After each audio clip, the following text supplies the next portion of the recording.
Alright, hello chat. How's it going?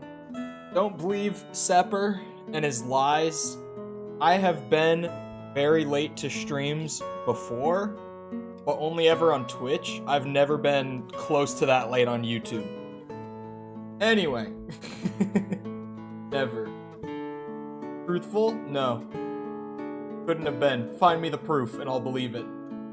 Anyway.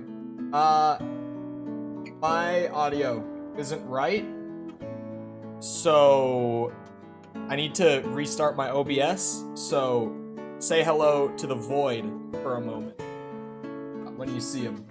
I can't see him yet, but when you see him, just tell him I said hi. Did I make the recovery? It looks like it. Do I have audio? Is the follow-up question. I do. Look at that. So easy. Okay, now I'm ready to go. Now I can actually get started. I don't remember what I was doing the other day in Breath of the Wild. I actually have no idea what I was doing. Okay. I was spending my Korok seeds, I guess. Yeah, I have 5. Okay, I was spending my Korok seeds. Got it. So, was I... Oh, I vaguely remember what I was doing. Okay. Not going through every LEGO Star Wars stream? Man, it's unfortunate. I guess it never happened. Ah, come on. Grinding hardy durians? You really need to grind them? Like, they're super helpful.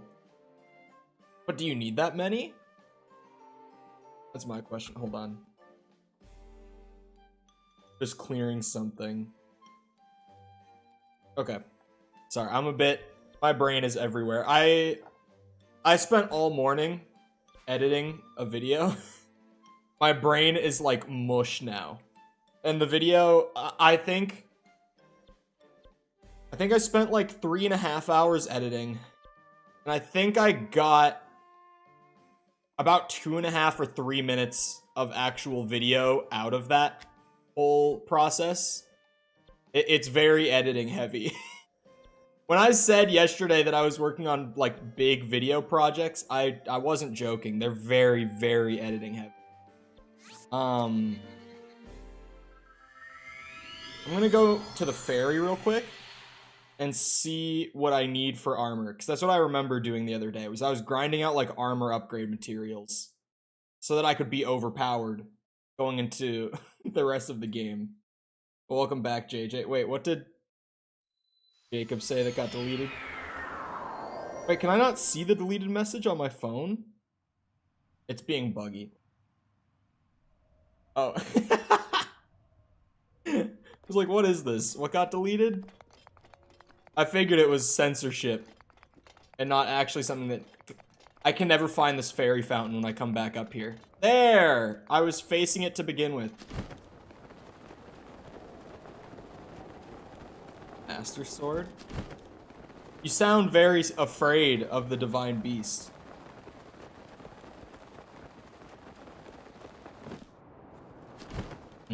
That is very sweet. Ooh, I almost didn't press the button to catch myself. Full honesty. It's master mode? I mean, even then, it's like, I don't know how hard it is. But even if it was like double the difficulty of this, the Divine Beast would still be one of the easiest things in the game. Like, all enemies do double damage, that sort of thing. That would still be one of the easiest things in the game. Divine Beasts are pushovers. I need Ruby and a Star Fragment for that. Star Fragments... I mean... We'll have to find one at some point, right?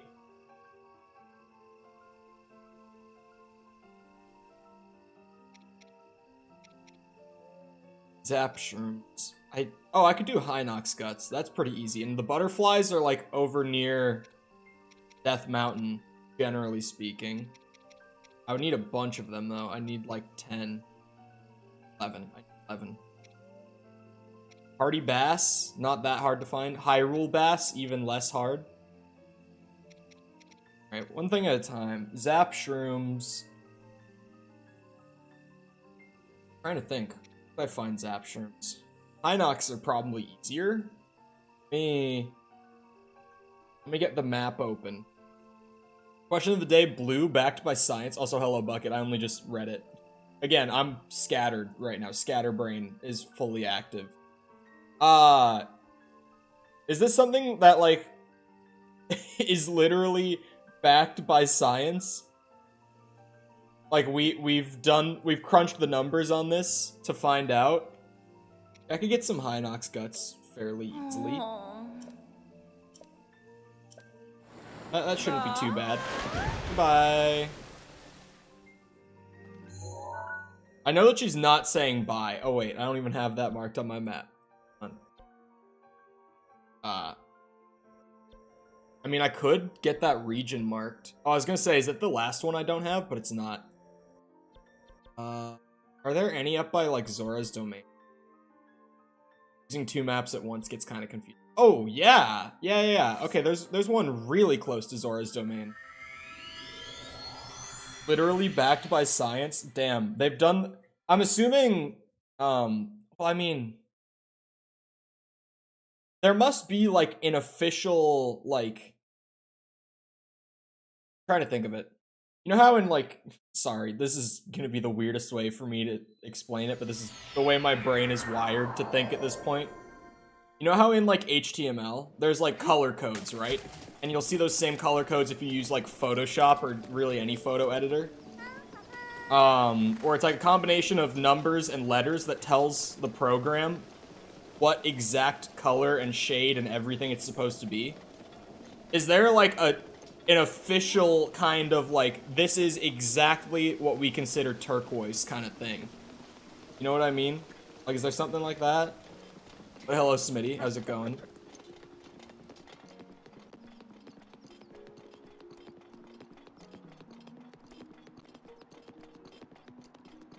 Also, chat, don't forget, I haven't said this in a long time on stream, like word for word, the old line. What am I gonna say? Anyone who's been around for more than like a month knows. What are the words that come out of my mouth after also chat? We do! We have an actual, like, HTML color code for it. That's incredible. It's the chemical composition of the mineral and a scale to gauge the pigment. Wow. So we scientifically can say this is turquoise, and then it's just a matter of, like, in terms of, like, the HTML thing, it's like, what do we officially consider blue and what do we officially consider green? And just numerically, it's gonna be closer to one than the other, right? Unless we got really crazy and funky with it, and we stated that the official turquoise code combo, whatever you want to call it, is literally the halfway point between the official green and blue. If you like it here, don't forget to like and subscribe. Mostly just the like part, but yeah. If you enjoy the stream, remember thumbs up button exists because it helps out with algorithm a ton. So I'd appreciate it. The people who watch stream are really pog and all, but the people who like stream are my favorite people. Can you wake up? Okay. Check this out. Hit him in the ankle. How do I always miss my first... There it is. Based people, true.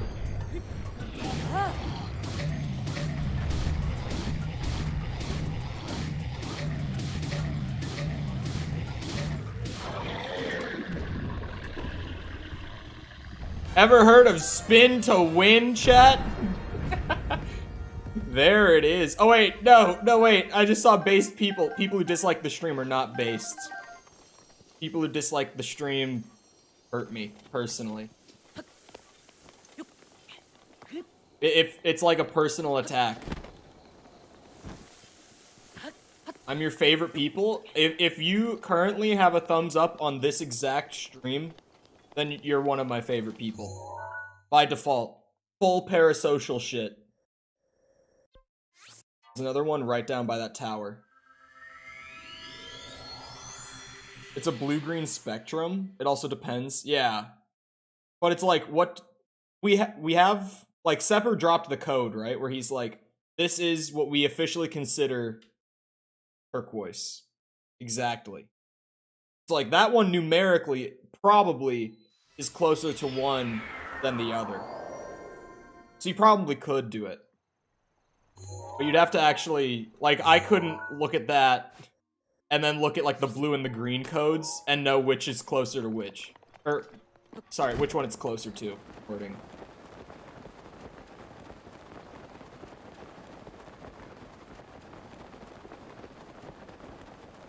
Oh boy.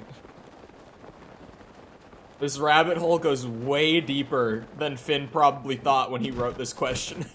This is Finn's question, or one of the many that Finn wrote the other day. The turquoise one is one of Finn's many, many questions that he threw out the other day. We just start spinning. And by the time the health bar appears, he's half to dead. And he's fucking dead! Man, why would you ever shoot him in the eye?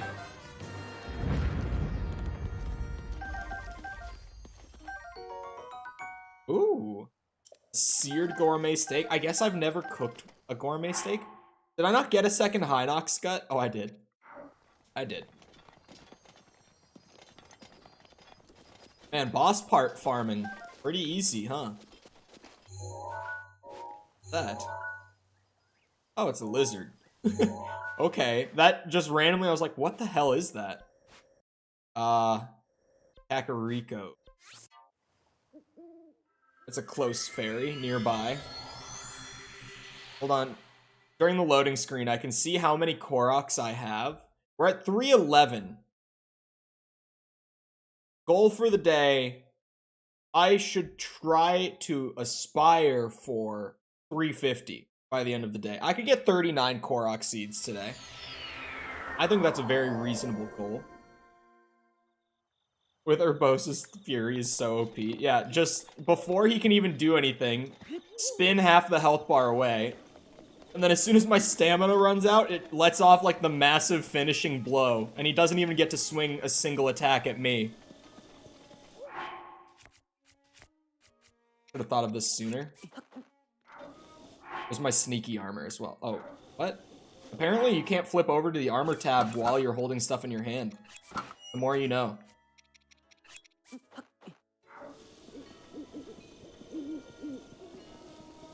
I appreciate that they let you just use a fairy to get 5 hearts back, like whenever you want from the inventory. But genuinely, why would I do that? If I could always just have it activate automatically on death. Like, I can't be the only one, right? Did the other one just go away? I guess getting up to 6 is fine. Power from the last one is the most OP? I don't believe you. What? It seems like Mipha's Grace is still the most OP. Because, like, there are ones that do a ton of damage and all that. Oh, that's right, I needed the butterflies. But then, on the other hand, it's, you know, impossible to die, essentially. Unless you're dying more than, like, once every 20 minutes. You know, you might find yourself in a bad spot. Wait, I need another horn shard? Get to that when we get to that. Zap Shroom, I actually don't know where to get. I think I have an idea. I think... Isn't there some up top above Zora's domain? Hold on, I'm gonna use what I've learned from my many hours. I'm gonna take a picture of a Zap Shroom, right? Right? I'm going to tune my sensor for it. But not for treasure chest. There it is. For Zap Shroom. Right? Target with sensor. And then I'm gonna go up to where I think there are some.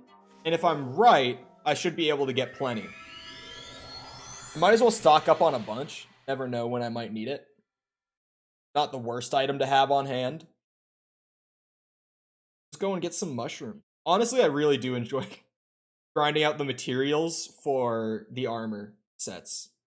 Because, like, I said it the other day, but it's the same kind of go here, do thing, and repeat sort of loop that you fall into doing, like, Korok seeds and stuff. But it feels like you get a much more direct reward than, like, an inventory slot. It's rather than that, it's like, oh, I can just not die as fast. You know what I mean? For the core function of the game, the Rito power is gonna piss you off so good. Oh, it's so good. I thought you said it's gonna piss you off so good. I'm curious what it's... I mean, I know from the tiny bit that has been said that it is like a traversal type thing. That is the only thing I know. But it's really a question of how good of a traversal type thing is it. Because as of right now, Mipha's Grace is still seeming like the best. I think Daruk's Protection is probably my least favorite because I never really... I don't necessarily save it for like a situation where it's needed or anything. It's more kind of just like at any random point while I'm trying to dodge an attack, I might end up using Daruk's Protection instead. And it's not bad to use, but like I don't really need it. Urbosa's Fury, at least, is just massive damage after spin to win as well, if I'm using a two-handed weapon, which normally I am, as much as I like being able to use a shield. Stop eating my chat. Does it keep going away? Because it happens. YouTube's live streaming platform is like pretty solid. It's all set up and like good to go sort of thing, but there's still just a lot of bugs with it. Oh, actually, you know what's so frustrating? So you know how, like, I put the stream up for 5 minutes before it's the starting time so that people can, like, hop in here and be here when it starts, right? And then after stream, like, once the stream is processed on YouTube's end as a video, I'll go into their built-in editor and I'll cut that 5 minutes out so that people who watch as a VOD later, as soon as the video starts, it just starts, sort of thing, right?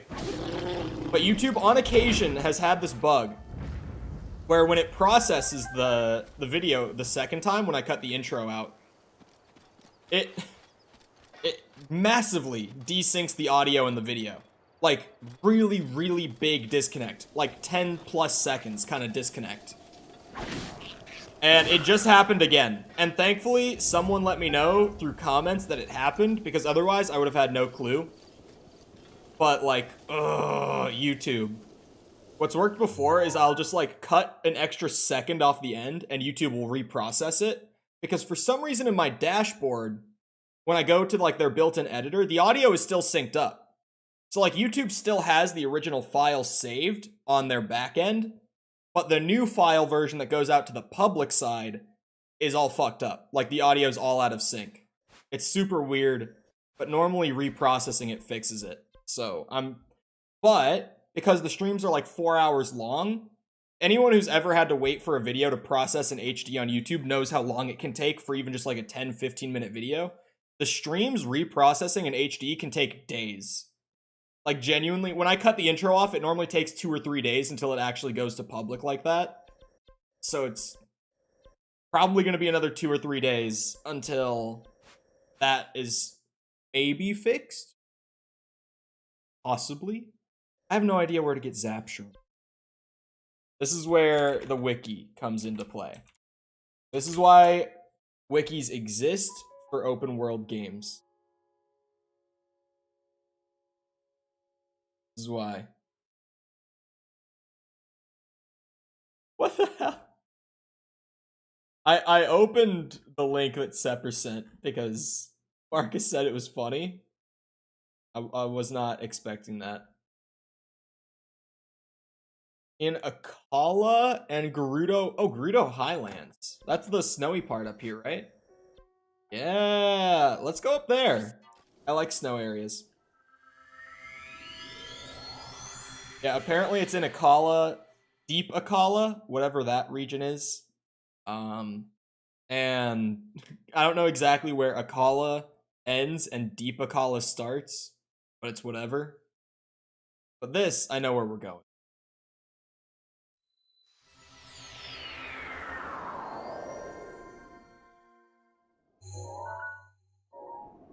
Well,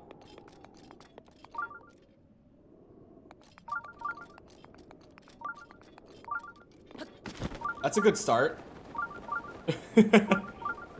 Literally at the point I traveled to. I'll take it. I'm taking the elevator. Oh, but the elevator's where the shrooms are. Nice. There's just those couple ones, but I only needed 2. I should go higher up. Like, while I'm out here, I'm going to. I'm going to go up into the highlands and get a bunch. Because I only have, like, 1 lightning-resistant armor piece.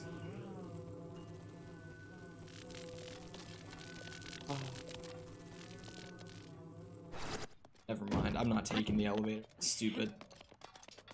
I have to get the blocks all the way up there. Never mind. I can see that the beard is coming back. Yes, beard is on its way again, thankfully. Where the hell? There it is. Let me see. Fucking. I thought that one was gonna stay in. I was like, oh no, that's a pretty weak sneeze. I can ignore that. Nope. Normally pretty good at holding my sneezes. It's a bit of a secret talent. Got any spare testosterone? If it worked like that, plenty. But unfortunately, it doesn't. Literally die before I shave my face. Well, I used to just do this, like, regularly. I said it before. I used to be really lazy about, like, keeping my beard trimmed and everything. So instead of, like, properly styling and trimming my beard, I would just let it grow. And, like, once every 3 or 4 weeks, I would just clean shave it. Like, just, that was it. Because it was so easy, I didn't have to do anything. I just had to shave it once every few weeks. I didn't have to worry about it. But then, in college, I was like, I don't really want to shave it. I kind of like having it. It's probably more worthwhile to just learn how to style it instead. And that's that. Now we have consistent beard that never goes away.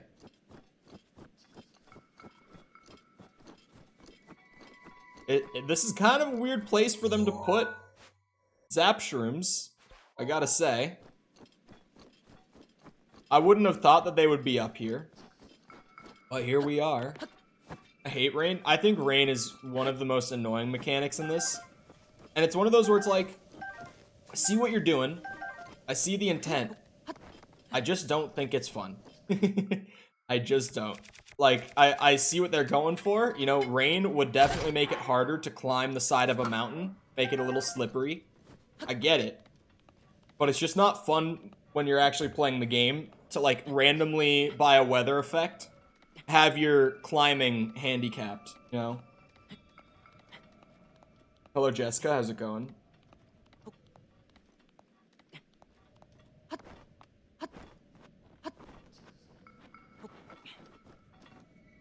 Go to the barber bi-weekly? That's crazy. See, I go to the barber like every 3-4 months. I go pretty sparingly. But I also like whenever there's a bit that's getting particularly long, I go pretty here and there. The hair on top of my head grows at like a pretty normal speed. But on occasion, I'll just snip a bit off of the end. But my hair gets pretty long by the time that I go to the barber, because I'm not super on it. Like, I'm not very consistent with actually trying to keep it under control. That's the one thing I can do with hair, is I can snip it off the end and have it not look terrible. But I can't, like, properly do the sides or anything. Start with me. Come anywhere near me, you're getting the Great Flame Blade. There we go. I should probably take a picture of that. Of this.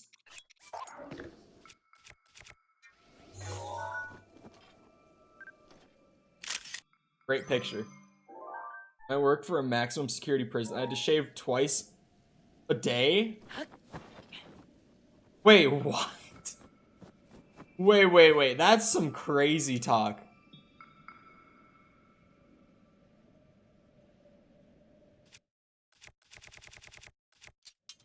Working in a prison would be an adventure. They just like considerably upped the pay for prison staff around where I'm at. They're really trying to get the positions filled back because they lost everyone during COVID. And now they're like, shit, well, we still need people to work here. Like, this is becoming a problem. Who works at a prison? No, I was considering it. They were offering some pretty decent benefits. I wasn't actually considering it, but I was like, yeah, that doesn't seem like the worst deal, honestly. Could be worse, but it's also working at a prison. You know, there's a trade-off here. Wait, Majora's Mask is in the game? It's Amiibo, though, right? It's gotta be.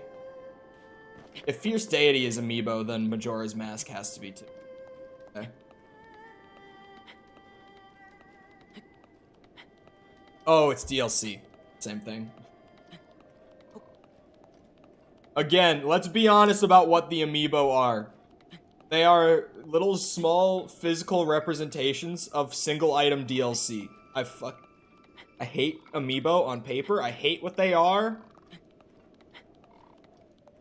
I hate that that's literally what they are.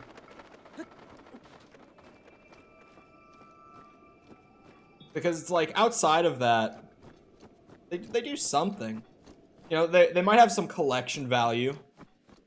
Like, in terms of the actual system that they're made for, it's just single piece DLC. But even more painful because you have to get them physically. I don't think there are zap shrooms up here, chat. I think it just meant, like, on that sort of ridge by the tower. Because, like, I found 2. And I have my radar tuned for them. Amiibo suck. Skylanders are great, though. They're the same thing. Where do you think they got the idea? Hello,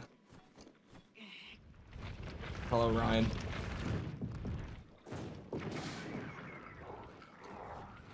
It was pretty fun. Amiibos have much less value. I mean, they are still being produced and sold. Because, you know, they're successful. Sorry, Skylanders. I don't think there are more zap shrooms. I think, at least not here. I could try, hold on. Is Deep Akala a region that's going to be marked?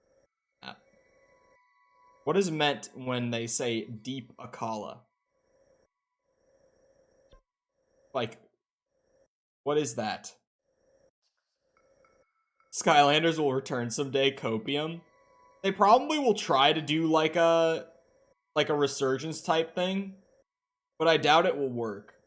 I wouldn't write off that they're gonna attempt it. I wouldn't expect it to go anywhere. What is Deep Akala? Like, where up here would I find Zapshroom? Question. Maybe over by the Spring of Power? I don't know.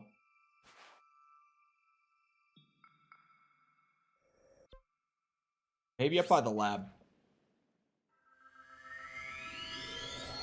Of course they sell. Kids love toys. Yeah.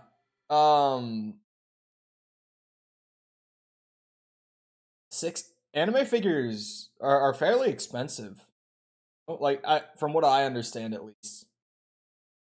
Everyone I've known who's, like, collected anime figures ever complain about how expensive they are. Like, oh, yeah, up here. Oh, there we go. Now we're talking.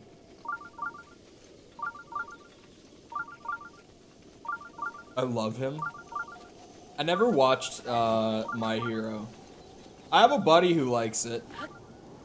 But I think he kind of fell out of it. Or is it just that they haven't made any in a while? Because he hasn't talked about it in a long time. Like, it's never come up for a good bit.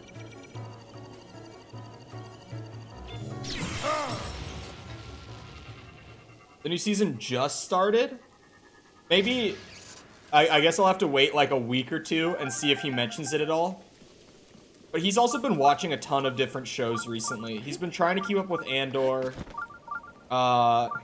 He just started Chainsaw Man because he was super behind on it because of other stuff he was watching. This is my buddy who's been watching through Dragon Ball for the first time recently.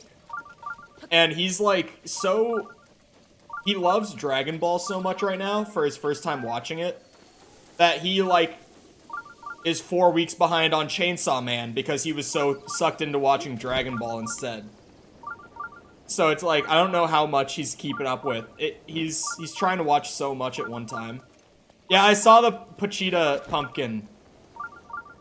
I've just mostly tried to not be in Discord unless I have something I really, really want to say, because, only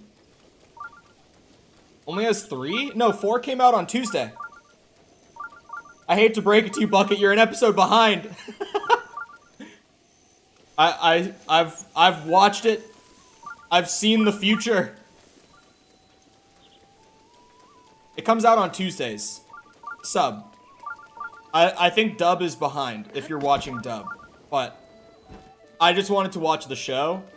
Normally, I'm someone who's kind of lazy, and I'll normally watch dub unless it's like particularly bad, because it's like I enjoy watching and not having to like jump between watching and reading sort of thing. Chainsaw Doggo, I love that little dog.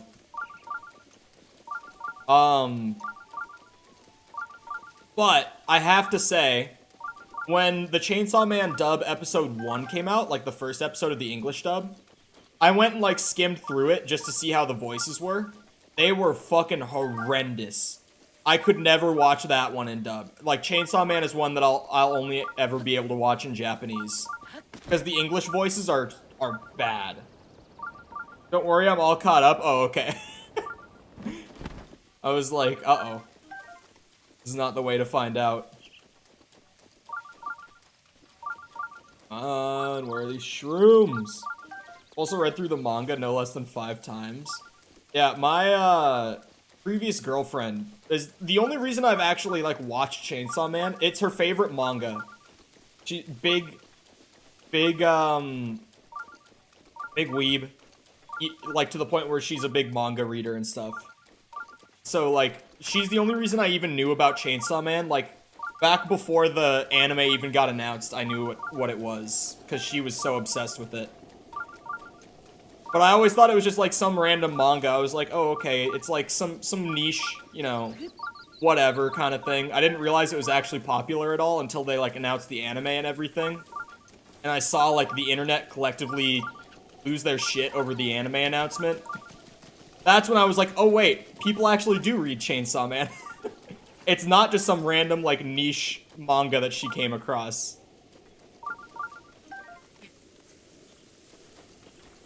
No one's gonna care. Carry out the hit. If it involves having to go to England. That's probably true. I wouldn't. Can't make me go there. Unless it's like... no. Wow, my brain just, like, went back a year. And I almost out loud said, like, unless it is for TwitchCon or something. And then I realized, like, oh, wait. A, not on Twitch anymore. B, recent TwitchCon seemed to be a disaster of, like, historic proportions.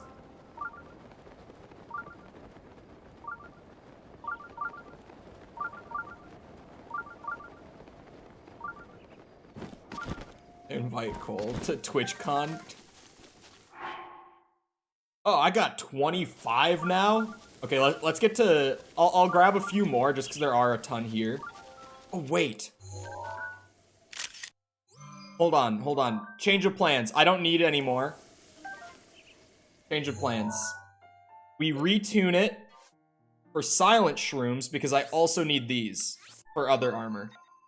I need a bunch of these too. So if these are growing here... Man, there's a lot of truffles and stuff around here too. Good region.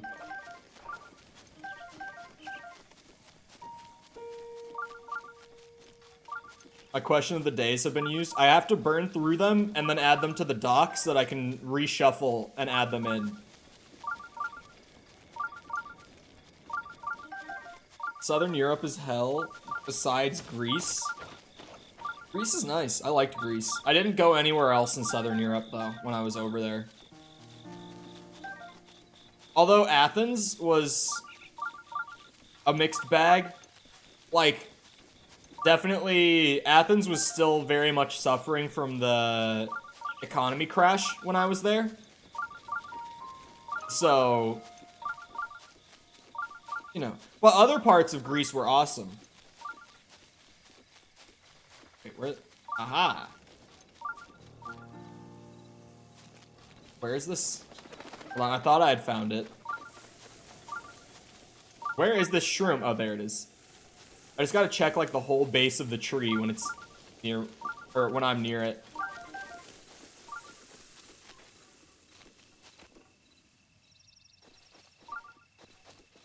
Oh, it is still over this way. Starting to think we might just not use it. Wait, which one? I don't have one pinned for you, Sepper. Do you have one? Or is this a meme? I can't tell.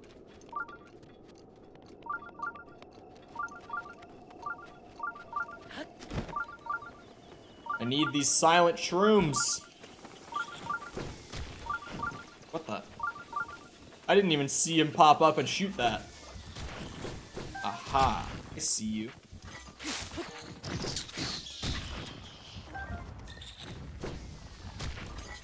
Wait, I'm still wearing my snowy gear. Just noticed. Give me my guardian hat and my champion's tunic.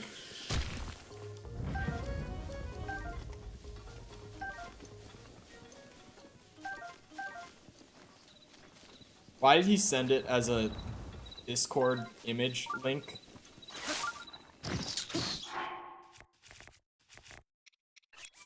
Instead of typing it in chat?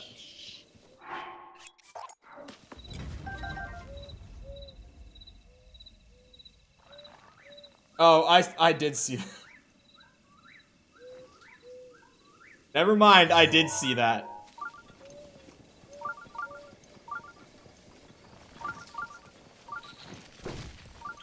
What? Another one? Oh my god, multiple other ones. It probably would have gotten blocked. There we go.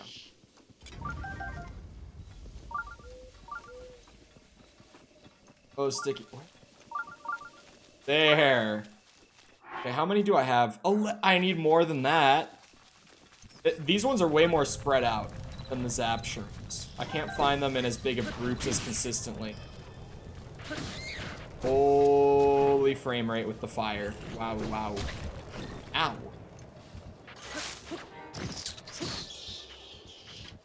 Fuck Octoroks, man. Hate them.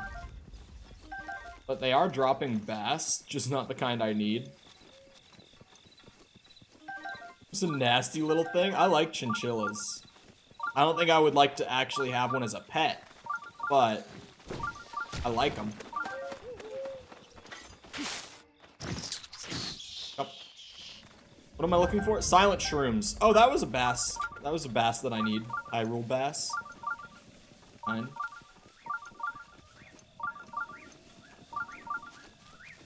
Oh, now they're gonna glow in the dark though. Oh, wait.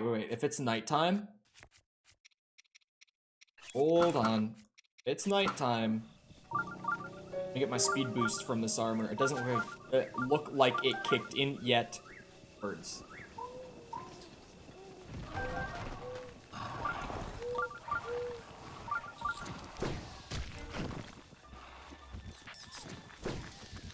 Why are there so many monsters? Just here for my shrooms.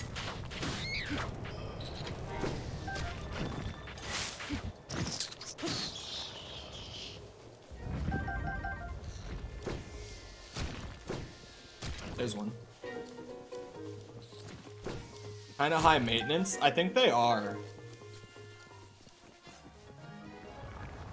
They definitely don't seem like a pet that I would actually have, because it just seems like so much effort.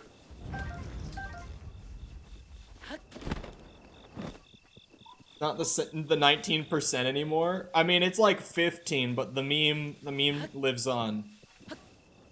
It's like practically 16. I'd love a ferret or a pigeon. Oh my god, Finn. My cousin, growing up, had like 6 ferrets. And I have to warn you because it, like, the smell of that house is unimaginable. That was fucking awful. Oh, the smell in that house. They smell so bad. They are so fucking stinky. They're so cute, man.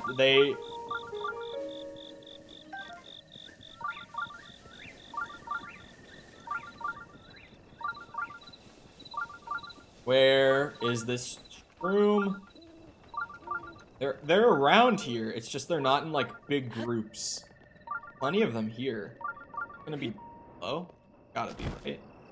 Mushroom.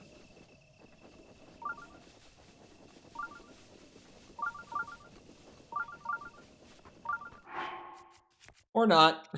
Or it's not below. Pigeon then? Just snatch one off the street? How viable is that?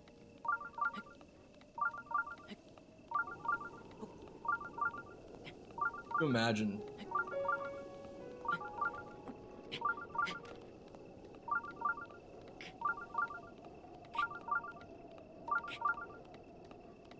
Wow, I actually thought that I was gonna fall off of that for a second. It really looked like I was getting upside down.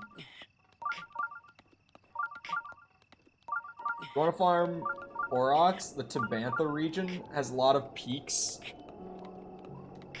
With those silly rocks you pick up? Oh. I think I have Tabantha, don't I? Oh yeah, that's like the top left-ish where yeah, up here. Yeah, I could get Koroks up there. 5-year plan, acquire a pigeon. Pretty simple 5-year plan. That's way simpler than my 1-week plan. to live the life of Finn.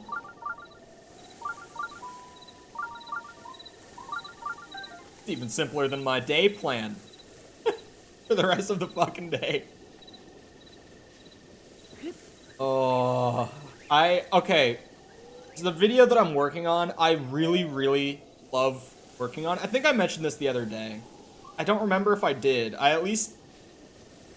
had one of those moments where I was talking to myself the other day. And a lot of the times that I talk to myself, I end up pretty much saying the exact same thing on stream later that day. About whatever it might be. And I definitely know that I talked to myself about this. But I don't know if I talked about it on stream or not. I don't distinctly remember that. But the video that I'm working on right now, it's a video that I did before. I did it back in like 2018. I did talk about this on stream. I remember it now. I did this video in like 2018. I think it was August 2018, if I remember. Came out so bad. The video's terrible. It was nowhere near what I wanted it to be, editing-wise, writing-wise, like anything. It got, I think, like 30 views. So no one fucking saw it. Except for like maybe the very, very small amount of people who were around right when I started Twitch back then. Because I started Twitch for fun back in like June 2018. So like 2 months before this video. So like, I've wanted to do this video for years. But I just royally fucked it up. And it came out so bad the first time I tried to do it. And now I'm actually doing it again with like the ability to write and edit and do all these things that I didn't know how to do before. And it's already like leagues ahead with like 3 minutes done and everything. You ever forget you're not recording? Start commentating on a game? I did that last night when I literally started. Wow. Wait. When you started. Is that WoW as in World of Warcraft? Did you just start World of Warcraft? Yeah? Oh god. Oh no. Oh god. World of Warcraft is like the one game that I've seen people, like, who I personally know, get genuinely addicted to. Like, there's kind of like umbrella term, like, gaming addiction sort of thing that people throw around a lot. But World of Warcraft is the one game that I've actually seen people, like, prioritize over the rest of their life sort of thing. I barely ever played it when I was younger. I really barely ever. I had a WoW account, but I never really played it much. Oh, forget these guys. How could I not? I mean, it is a good game to have played, I guess, just because it's like as large. Well, I guess it's not that large nowadays. Like, younger people might not know just how big it was, but like, oh my god. Like, I didn't even really live through that era, but like, just looking at like the numbers and everything from back in the day, it's like, holy shit. Like, that game, I went from 3 to 52 zap shrooms. I think I can call that mission accomplished.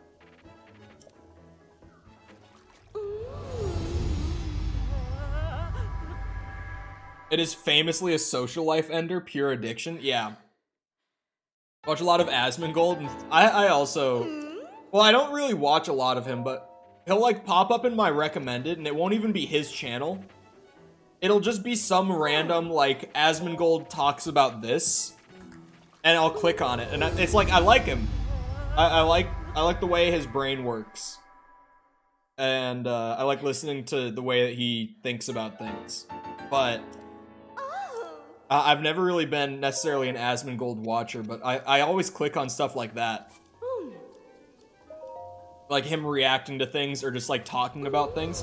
He, one of the best things that I've watched of his was, he had like a sit-down talk with the game director of Path of Exile, which is one of my favorite games of like the last few years. And it was just so... Listening to the two of them, like, talk back and forth about, like, what an MMO ought to be, and, like, how different Path of Exile's approach to an MMO is, and all that stuff. It was such a genuinely good talk to listen to. Because Path of Exile is, like, it's on paper an MMO, but if you play it, it is absolutely nothing like an MMO gameplay-wise. Like, what you think of when you think MMO, Path of Exile is not anything close to that. It's really interesting, but it is on paper an MMO, and it... Goodbye! I thought, you know what, I don't need them. I don't need them, there's mushrooms up here. Maybe not, actually. There's a lot less trees. They're in more foresty areas. The monster shop. Yep.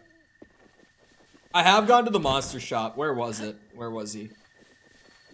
I was just saying last stream that I'm gonna start buying like all the stuff from it. Because I have... Wait, did it disappear? The sun is coming up a bit. Might have. I lost it, whatever. For another time. I have all 4 fairies found. And great fairies, sorry. Like, I'm working on getting tier 4 of, like, all the armor sets that I have and stuff. So now it's, like... with monster parts specifically, it's gonna get to a point where it's like, just turn them into Mon and buy out all the monster shop stuff. And then once that's done, I can just start selling monster parts for extra rupees. And like, because of how often you get monster parts, that'll start to add up pretty nicely. I figured there would be some here. I was like, there's a forest right next to the ninja village. Silent shrooms have gotta be everywhere. And I was honestly, after I thought that, I was like, oh yeah, I've seen them there. But I was thinking of the flowers by the Great Fairy, not just them being everywhere in here the way they are. While I'm here, while there's a new mushroom that I don't have a picture of, my sub to Arlo. I went down this rabbit hole the other day of me being subscribed to like 200 YouTube channels and not even knowing what some of them are. I'm not subscribed to them. I don't know what sound just played for like half a second.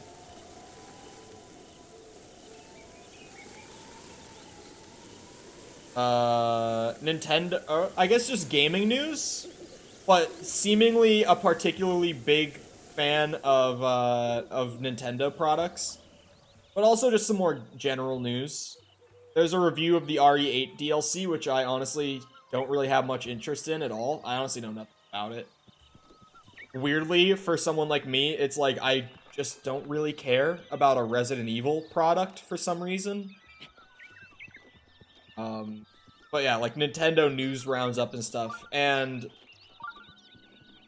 elephant in the room, Cookie Monster VTuber? Question mark? What's that about?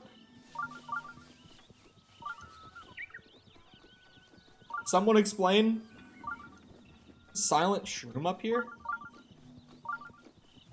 Cookie Monster's his uncle? Ah, yes. Is this actually... Is that sound? I knew it! I knew it! Yes. Okay, so when I was going back and, like, seeing this morning that the audio was out of sync on that VOD that I just mentioned earlier, I heard that sound. And I was like, what is that? That sounds like it's my laptop making a sound, because that's not in the game. Not that I've noticed, at least. And so I'm sitting here confused. I'm like, what is that little ping sort of sound that I keep hearing in this VOD? Like, it's got to be my computer somehow, some way. And then I just heard it. How have I not been noticing that while I've been streaming? It's BattleNet on my laptop, because it starts up when you turn on a computer by default.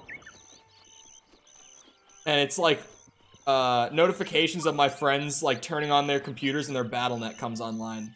That's what that sound has been. Where is this shroom? I'm gonna lose it, man. Are there no more down this way? Hold on, how many am I at? 7. That's just short. I need 8. Oh. There's hope. Yeah, I was thinking of these when I was thinking of the mushrooms being up here at first, the nightshades.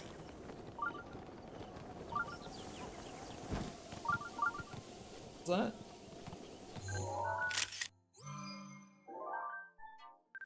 Just taking pictures. Right by the fountain. Oh. Mushroom.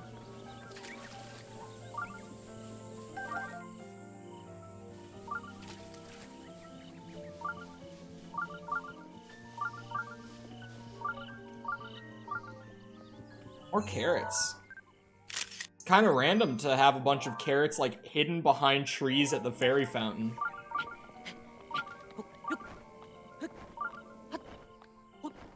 Get me up there. I need this mushroom. I need literally one more. I swear if it requires me to get a bunch more for like tier 4 of this set, I'm gonna lose it. That's all climb. I feel like I can just jump up a lot of the bigger climbs. Oh no. But apparently not that one. The stamina has gotten to the point where I can just kind of speed through everything. I've gotten so used to it, I'm just doing it, like, habitually at this point. Okay. Ah, a couple of them up here. Okay. Now we go to the ferry. I get my upgrades. My well-earned and deserved upgrades. My well-earned upgrades. I'll go with it. Thing.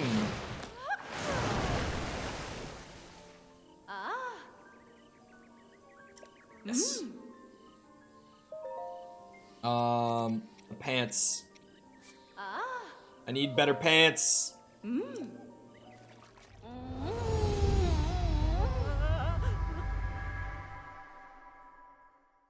I feel like these fairies just absolutely violate Link throughout the game. I don't know what they were going for with those animations. Okay. Can you come back? I need to see. I think that, like, it's the small things sometimes, right? Because I've been talking so much the last few streams about, like, Tears of the Kingdom stuff to change from this game. Don't automatically close out of the fairies when I don't have the things to upgrade anything. Because, a lot of the time, even when I'm done upgrading whatever I was upgrading, I want to see what I need for other items.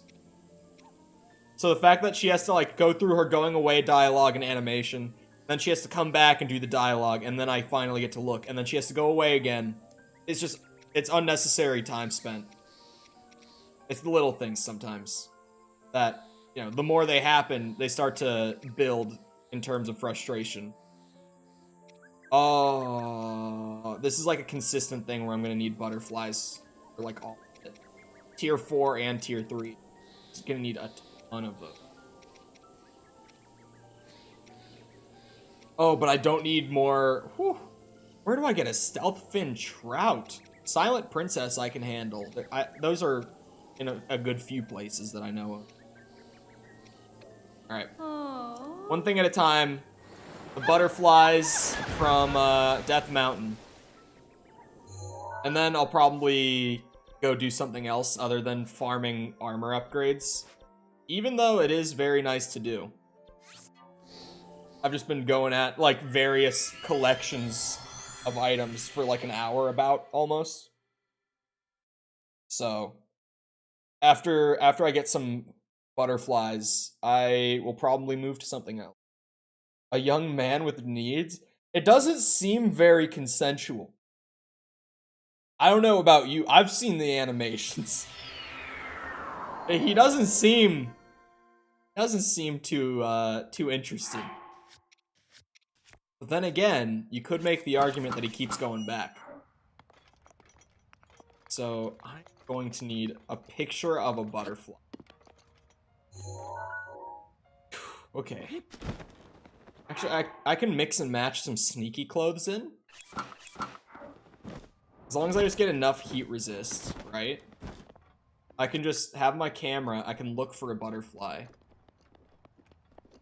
Snap a pic.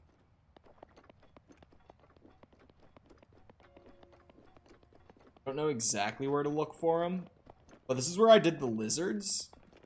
And in terms of, like, how I upgraded the fire set this far, it was just with the butterflies that I collected along the way while doing lizards.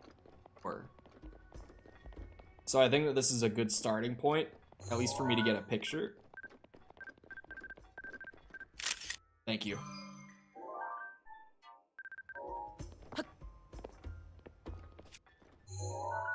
Now, that.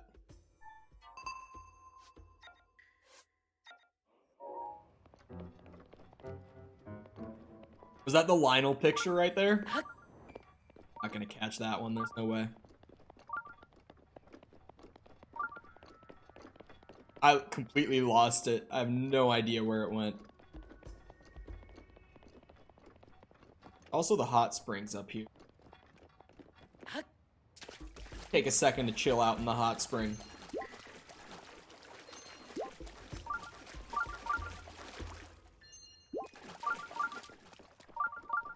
I don't see it.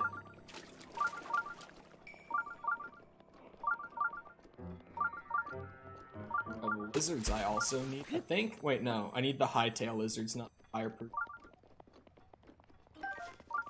Swipe it. Where the hell are these butterflies at, man? What?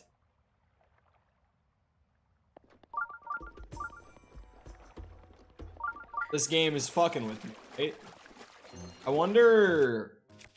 They might have like a weird spawning behavior where they kind of just spawn at random and float around.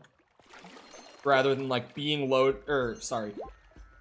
being in the memory, but not loaded in visually, which is kind of what I thought they would be. Maybe they're actually just generated randomly as you go around. Oh, buy the butterflies. That's a good idea.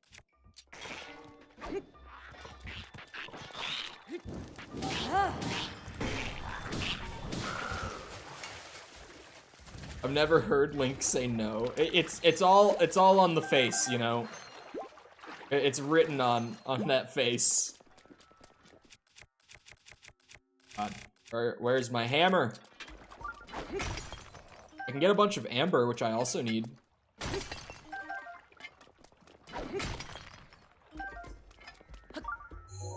Which stable? Go to the nearest one. That's probably where he's gonna have the butterflies from this area. How many rupees do I have? 200. I could get more. I could manage to increase that rupee count if I need to. Sorry about the knuckle cracking. I do it too close to the mic. And what ends up happening is if I'm talking, it'll go through. Like, the noise gate would normally cover it because it's not that loud, but loud enough that if the noise gate gets turned off by my voice, the knuckle cracks will go very audibly.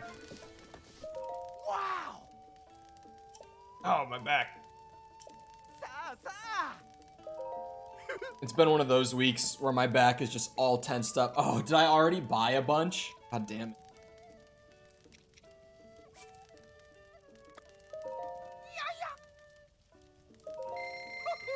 They're just not even there.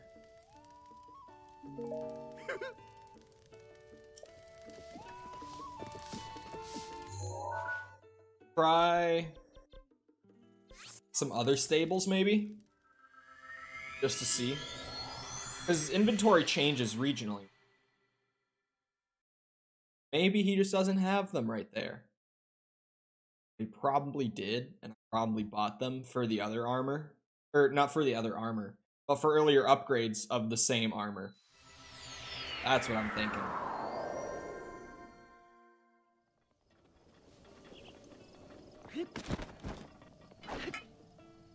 Not mean to press that. Bit of a fat finger right there. What?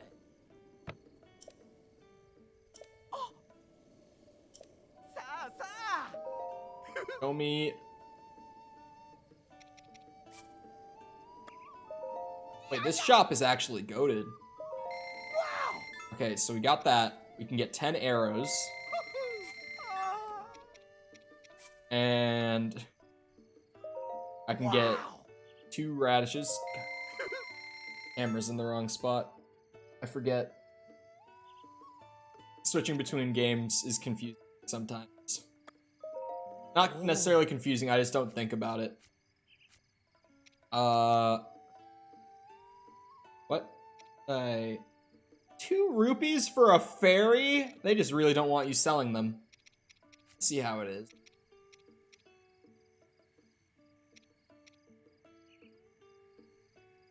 They're worth 15 a piece. Those are worth 12 a piece?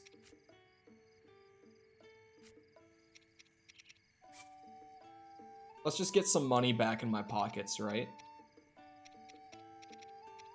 If I just even go, like, sell 16, it's gonna be a decent amount. Okay, I don't know. I was like, I mean, that's solid, but I could use a little more. Bring this down to a solid 200 as well. We'll see you around, Marcus. Have a good rest of your night.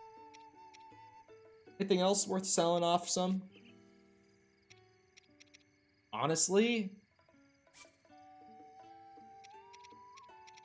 bring this down to 150. I shouldn't need more than 150 of these.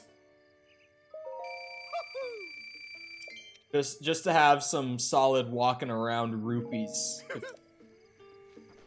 That all seems very reasonable to sell. Oh, I'm next to a fire as well.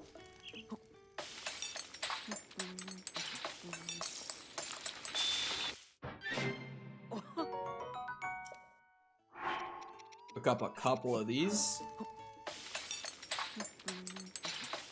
No cooking crits, man. Come on. Show me the money.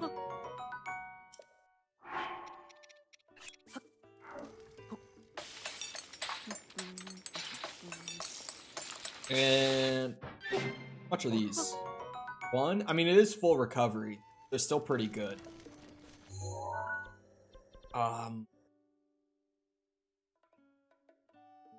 I doing? Oh. Butterflies. Right. That's not exactly where I wanted to go. It's good enough. It's close enough to where I was going. And 3 wheels of stamina.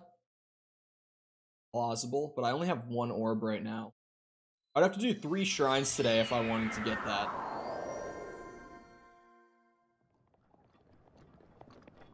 There's a butterfly nearby.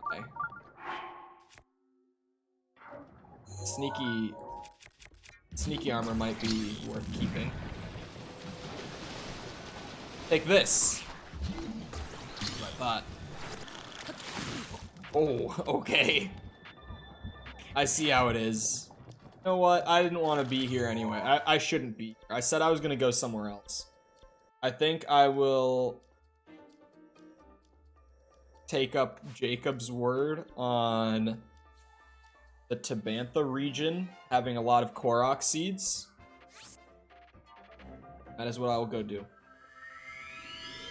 There's also a Hinox. There's a couple of Hinoxes over, not necessarily in Tabantha, but just a little bit east. I can grab those because I just, I need to have some Hinox guts for like a lot of different armor pieces. Might be worthwhile. Go Korok indeed. I'm trying to get 350 by the end of the day. That's the goal. Wait, no. That's the set. This just doesn't have the defense the other pieces do. Attack up is like a good thing to have for sure. But like you compare it to, it's the difference between 28 armor on a single piece and 12. Like, is the attack up worth having a little under half the protection?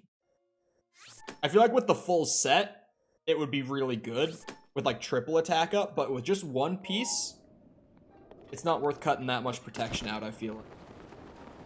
There, marked a whole 5 Koroks to go and get. That's gotta be one up top, right? Gotta be. Hello, Thomas. How's it going? Welcome. Oh, there's a bird. Oh, there's a shrine over there, too, that I missed. You know I have to do that. No, I'm gonna have to do that. All about those 3 stamina wheels. We need them. Alright, what's this gonna be, huh? Thrown at me. Oh, Lord. Ooh. Okay. Whoa. It's like I'm doing an aim trainer, dude. Oh, there's another one. There. There's 5! There we go. Give me my Korok. Thank you.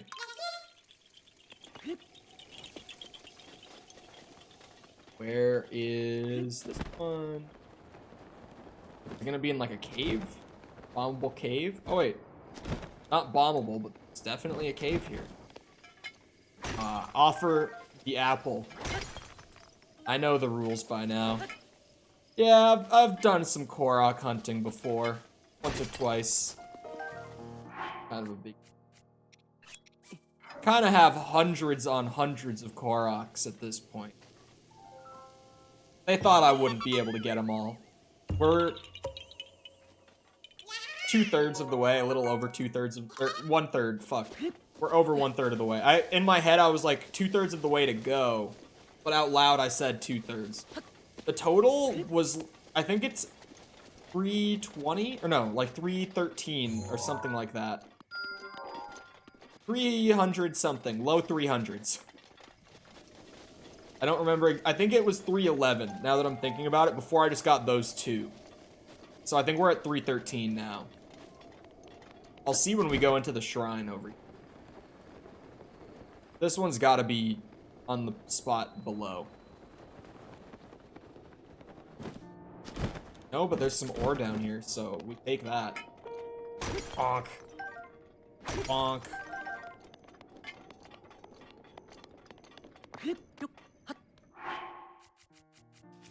Oh, chat.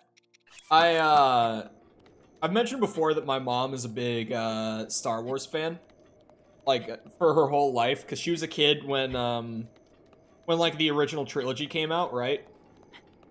And she and I tend to have mostly similar Star Wars takes. She hasn't seen as much of it as I have, and like she hasn't seen Rogue One. She's never given Clone Wars a shot. I haven't watched more than like a season of Clone Wars, but she's just never seen any of it. I'm trying to think. What else? Just little things like that. Like, she's seen all the main movies and everything. But, I said to her a couple nights ago, seen the important ones? Yeah, she hasn't seen much of the extended stuff, but she's seen, like, all the main stuff, right?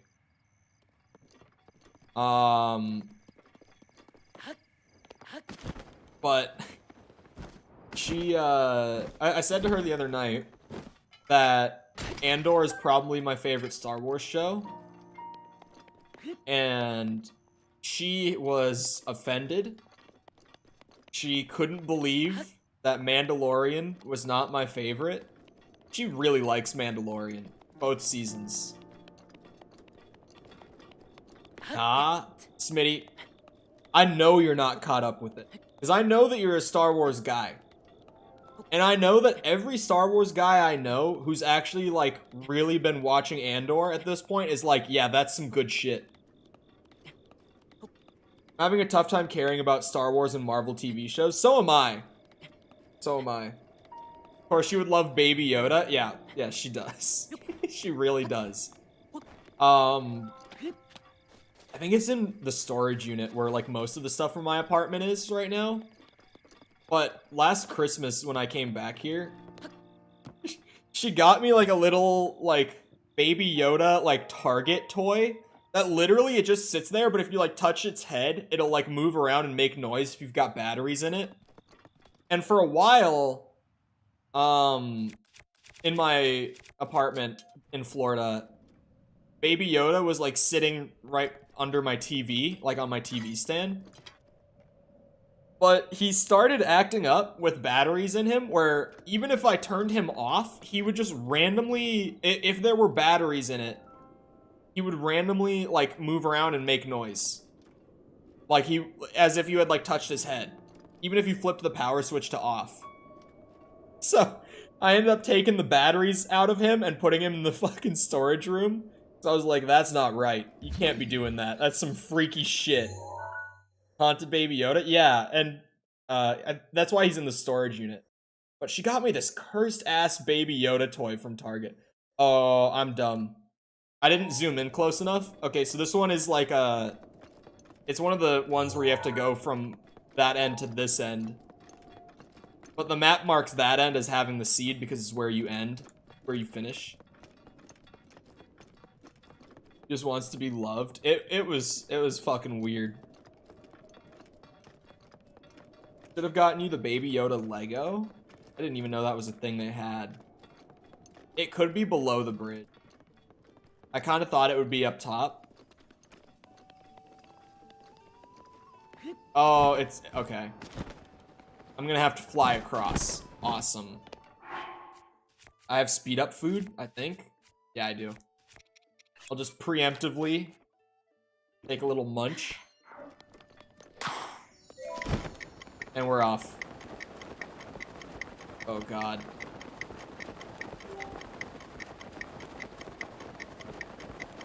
This is gonna fucking suck. I should have gone up top. Oh, it's very generous on the time. Never mind. Looking at that now, it's like, no, we're good. Forbidden from buying Legos until after December, because my Lego wish list has been handed off to my friends for Christmas. Oh my. Legos are one of those things that, like, I'm kind of glad that I wasn't into Legos as a kid, because I feel like it would have carried over to adulthood, like it has for most of my friends who were into Legos when they were little, and they're expensive.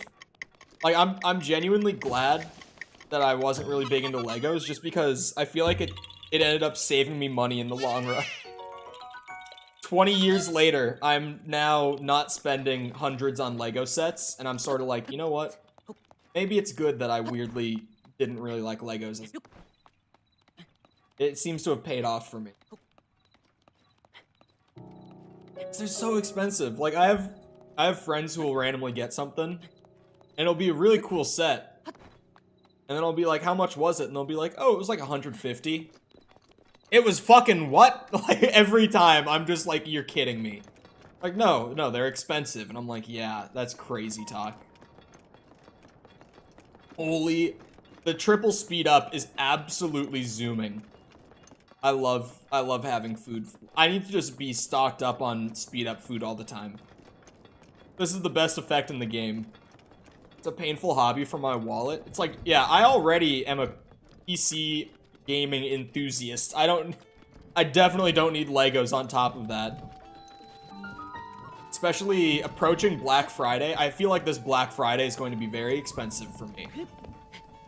Since I've been planning on building a PC all year, and now I'm like about 4 weeks from Black Friday, a little under, like 3.5 weeks out from everything going on sale.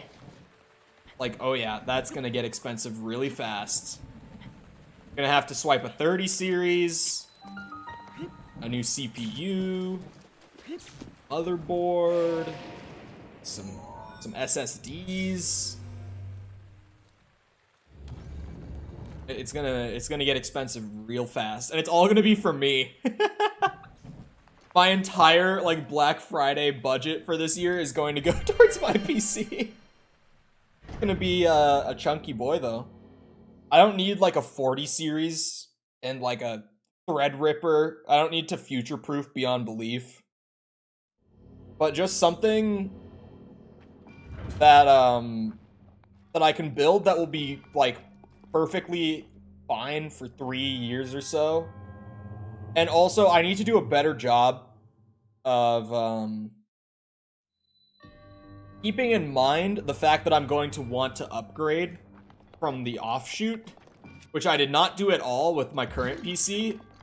And it's like, it's at the point where it's just like, it's better to rebuild from scratch than to upgrade this thing. Because I just did not even have the slightest thought in mind when I built it about just upgrading years on instead of full rebuilding. Much cheaper hobbies than Legos. Yeah, but it's like, you know, I do that once every 5-6 years. I feel like in the long run, might be fun. But could you imagine if I had both of those hobbies? It would be a nightmare.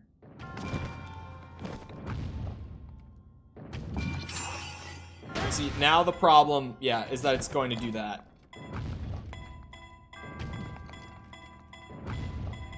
Coming from a Lego fan? Sure. Well, I also Recently, I was going over what I was like looking at for my computer with a buddy of mine, and I have a pretty juicer CPU, like at least on the build plan that I generated up. And he was like, "You really don't need that CPU," and I'm like, "Do you forget that I also edit my own shit?" Like I need a CPU for editing too. Cheaper than having a girlfriend? True. It is actually true. Been there, done that. Why have a girlfriend when I could have a PC? Am I right? Then $60 games every few weeks. That's mostly the channel though. Like, I wouldn't buy as many new games as I do if it wasn't for the sake of like streaming new games as they're new. Like, I wouldn't have bought Gotham Knights at launch. I'm trying to think. I probably wouldn't have bought Spider-Man PC at launch. I would have waited because it's like I played it in 2018. I don't need to play it right now. What else would I have skipped this year? I would have waited for sale on, honestly, most games. Probably Scorn. I would have waited for sale instead of buying at launch. Ugh. How do I get myself up there?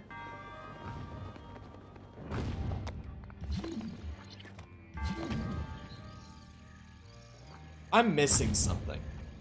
I'm supposed to get up there, right?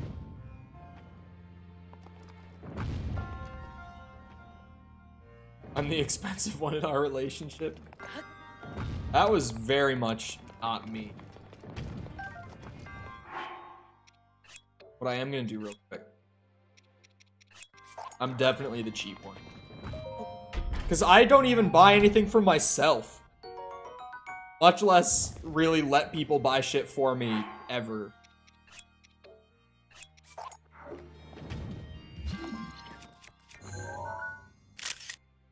It also might be because I was planning on getting a house earlier this year, but the housing market's so bad that at this point, I'm like, I'm still gonna save it, even though I have a solid amount for, like, buying a house. Now it's like, the more that I save, the cheaper my mortgage would be. My mortgage payments, like, with, yeah, you know. So it's like, no point in stopping the saving. That's definitely something I should still be doing. So I've just been spending so little money for, like, really the entire, like, last 5 years. I've been spending so little money outside of just, like, saving for big things.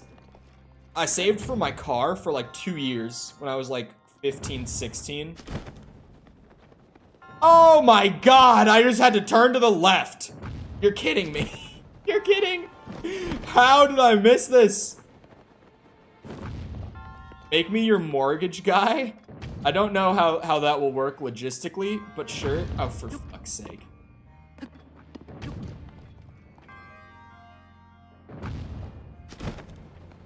Okay, well, I'm still missing something. Stay at home for as long as you can. I mean, yeah. Come on, no. I left right after high school, never went back. Never had a chance to save until much later.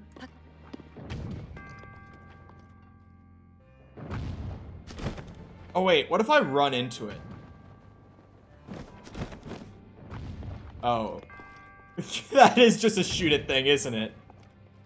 Shit. I can't believe that my brain just went to, like, getting in there. But yeah, that is just a, like, hit button sort of thing. Help.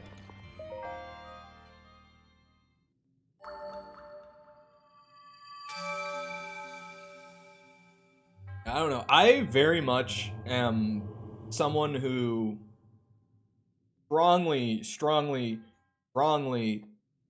prefers living alone. Like, alone. Like, no roommates, nothing. Previous girlfriend in Florida, she lived in the same apartment complex, which was, like, perfect. that is like ideal situation for me. Because it was like, she was literally 2 buildings over in the same complex. Our complex had like 13 buildings. It was a really big one. She was like 2 buildings over. So it was like very, very close proximity, but like not living together. However, there was about a month and a half period where she had cockroaches in her apartment, like bad, because her neighbors had a really bad infestation that then carried over to her place. And she like didn't want to live there, like in that apartment while they were handling it because it was so gross.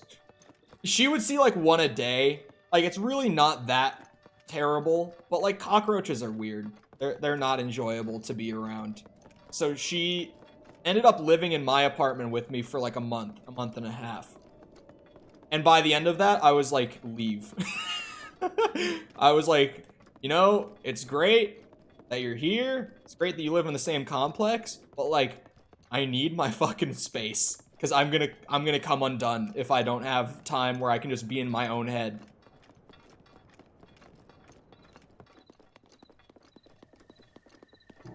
Forget to clean, cook, do laundry. I need to be perceived by other people. Oh.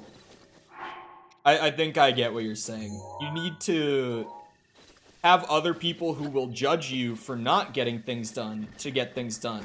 Am I understanding correctly? Because I also, in certain regards, I have that. So what I do, and I've been doing this for a very long time at this point. What I do now is I have like my closest friend from growing up, who still very close with. And I will tell him like everything work-wise that I need to get done, like literally every week. And then at some point he'll bring it up. Like within that week, he'll be like, have you done this yet? And if I have to tell him no, he'll be on my shit for it. And I've been doing that for years, where I just tell him like everything I need to do like every week or two, and then he'll be on my shit. And just that will get me to get it done. Can trick my brain into doing it. Yeah, that's true.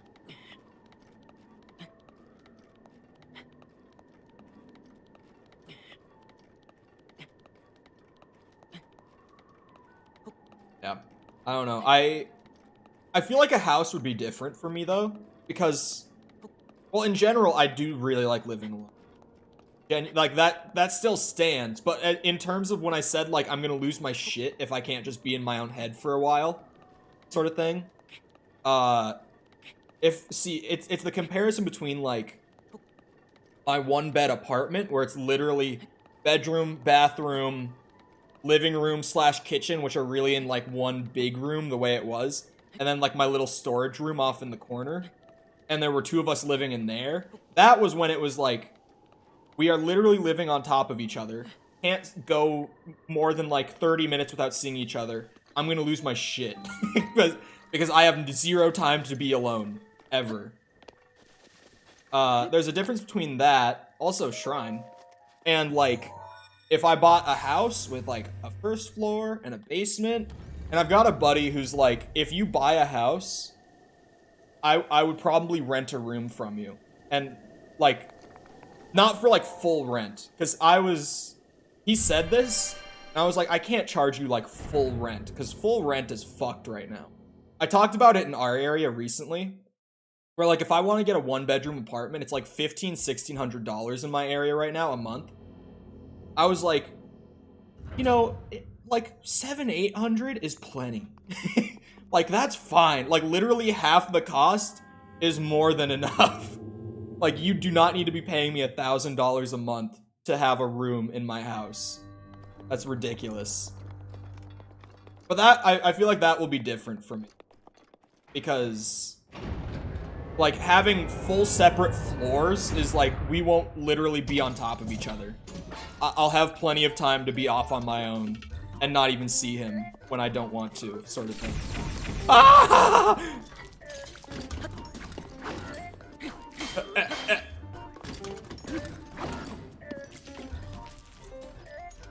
Do it. I didn't get the jumping right. Oh, this is my favorite. Easy flurry strike. Oh, wait, I should swap to a, yeah. What? That's horse shit! That timing has always been so generous on me.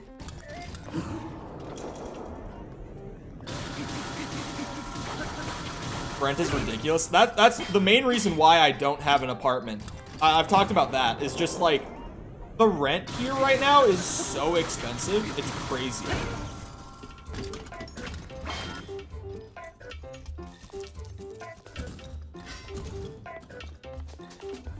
But even buying is like a little expensive in my area right now. Well, right now it's particularly expensive, but just in general, like for being 20, like I'm looking for like at least a 3-bed because I want to have like a bed, an office. Like I don't want to have my setup in my bedroom, ideally, and a room to rent out to my buddy. For the time being, at least. And also, future-proofing, right? Like, I don't have to buy another house for the foreseeable future.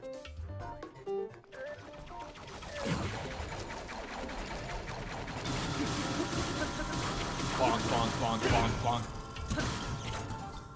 These guys scale off of the amount of them that you've done, right? It's not like down to the specific shrine that you're at, I think I've been told before. Yeah, because their health is starting to get so high. It's starting to get to the point where they are just tanks. Like, they're not really all that hard to fight in terms of just their attacks and everything. But the fight, it lasts a while. Oh, okay. I keep thinking that the second hit is going to come off way faster than it does. Yeah. I want to sleep alone. That was another thing for me. I think it's because I don't sleep well. When I do sleep, like when I actually like fall asleep, I pass the fuck out. Like I'm out. So, I often have like almost every day have that sort of thing where you wake up and like one of your pillows is off the bed, the whole blanket is off the bed, like I'm laying sideways across it, and I'm just like, whoa, what the fuck happened while I was out? And I have that, like, literally every fucking day. So, yeah. Not having my own bed for a month was... It was something. You could imagine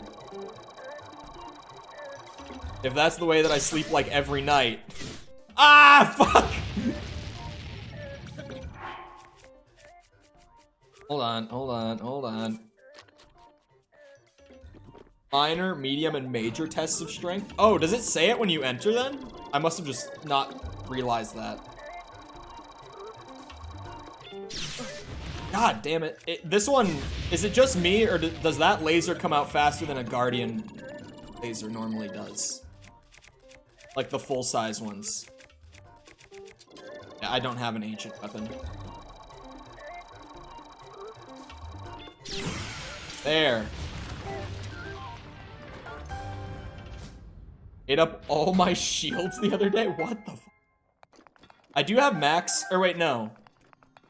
Wait, I don't know. Do I have max shield slots or max bow slots? I have max weapon slots as well. There's only one category of my inventory that isn't maxed right now, and I just don't remember if it's bow or shield that I have maxed.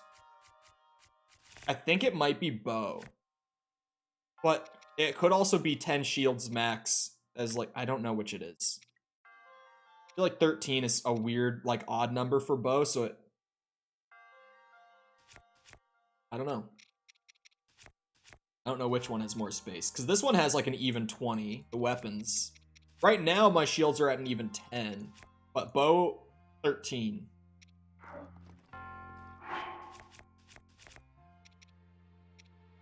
I could drop a sledgehammer. I don't need to be carrying 3 of them.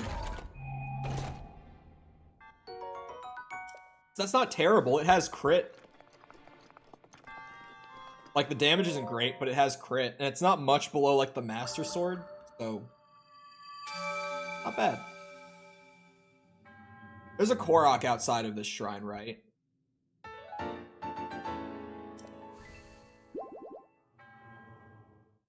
I think I don't remember if I got the Korok or after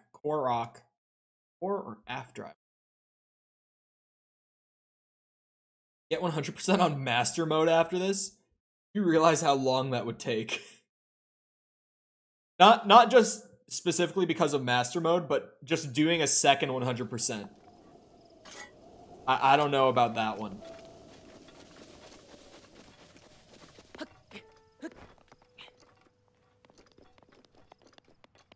Where is the Korok? I don't think I got it.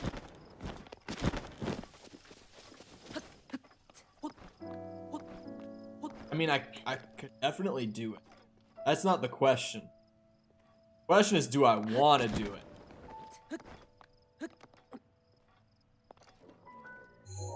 I could use my map to check. I didn't get the Korok here. What is the Korok here? Oh, I don't see anything. Oh, I wonder if maybe there's like a little spot in the side of the mountain or something that you like shoot open with a bomb arrow. I've seen one of those in... That could be. Let me just check with the map and see if that's what this is. That I don't... Oh wait, no. I'm a little bit off. I just kind of thought it was like at the shrine because I marked it wrong, admittedly. All it does is add health to everything. It doesn't make it harder, it makes it more annoying. That's true. There's a term for it. For stuff like that in the design world. It's a pretty common term. Like, it's one of those that, like, if you've ever watched, like, a gaming review on YouTube, you've probably heard someone say it by this point. Or at least if you're someone who ever really watches reviews. It's artificial difficulty. It's the difference between, like, making something more mechanically engaging and just raising the number and saying that that's harder, right? Like, Call of Duty's a great example of artificial difficulty, where when you go from recruit to veteran, the only thing that happens is they increase the amount of damage that the enemies deal to you, and that's literally it. And it's like, that's not actually harder. You've just buffed the enemies. You didn't really put more on me player-wise. You just made them stronger than they should be, sort of thing. There's a term for it, and from what I understand of Master Mode, it literally is just health regen and raising the enemy health values, and maybe raising their damage values. I feel like that would be a thing they would do, but I don't know. No one's mentioned that. But from what I've heard about Master Mode, it seems to be artificial difficulty. But honestly, more games use artificial difficulty than don't, is the thing. Like, and it kind of sucks that that's the case, but it is the case. Like, more AAA games do artificial difficulty than otherwise. Just the way she is. Because it's so easy, right? Like, when you're actually sitting there programming it, you can imagine, like, instead of adding entire new attacks and, like, mechanics on higher difficulties, way easier to just make the different modes be like, oh, increase the enemy damage by 20%. Boom. That's a new difficulty. It's a lot easier dev-wise. It's more of a shortcut than anything else. It's kind of just a time save. There are some games that do really, really cool, like, higher difficulties. Like, and I say great things about this franchise a lot. I know. But hear me out now.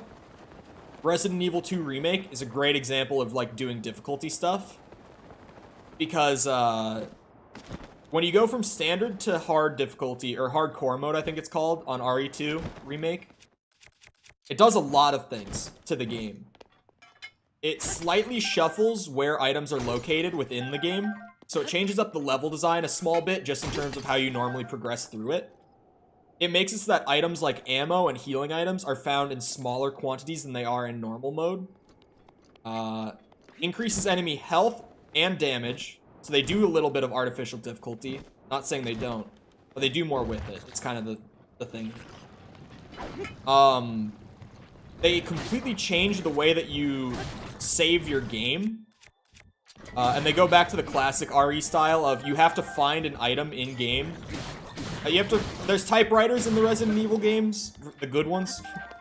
Or I guess the best ones is the better way to put it. There's a lot of good RE games that don't use typewriters.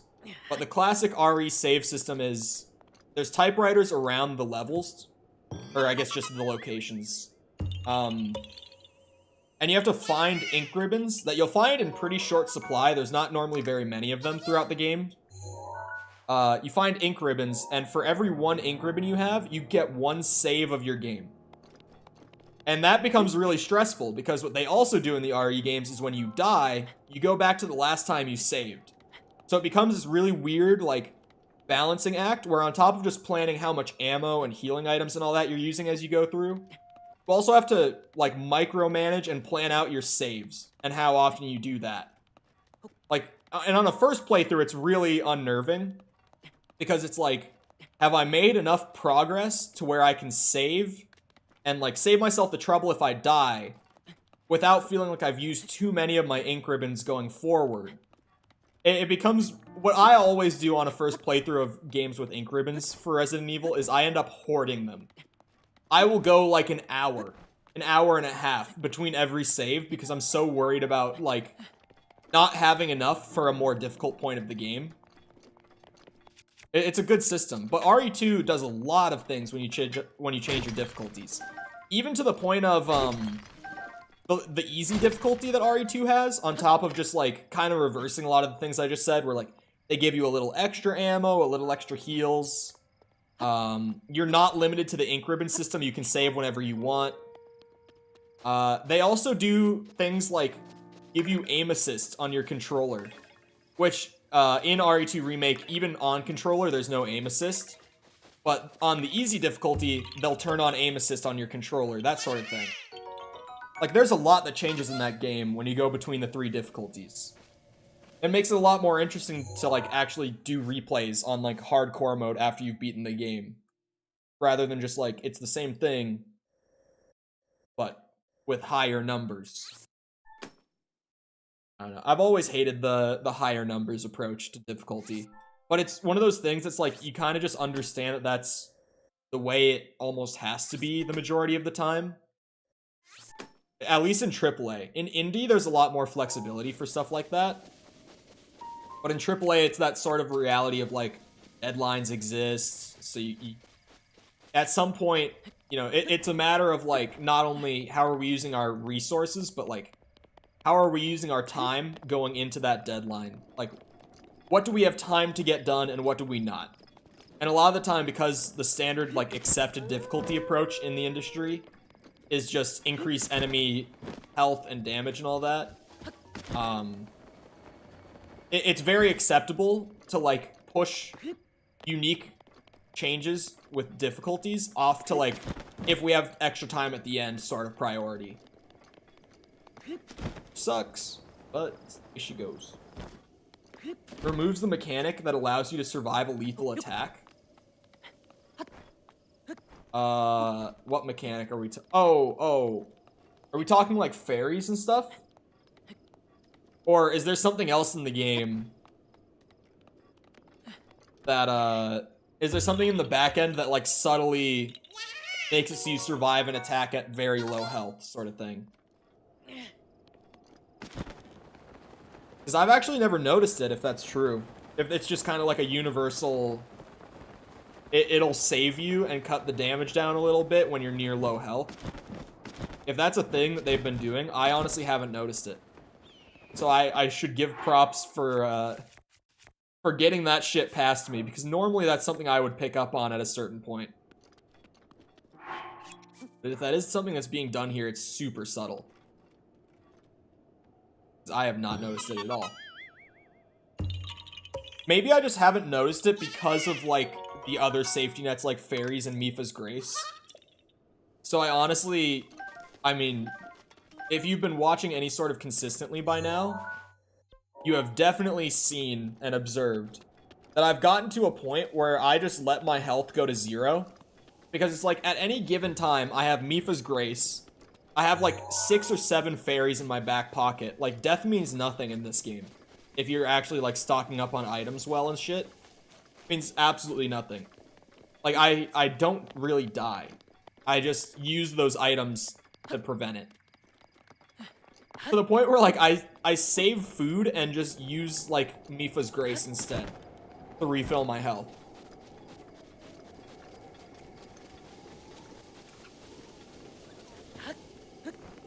That's another thing. But, like, that's kind of a Zelda thing in general.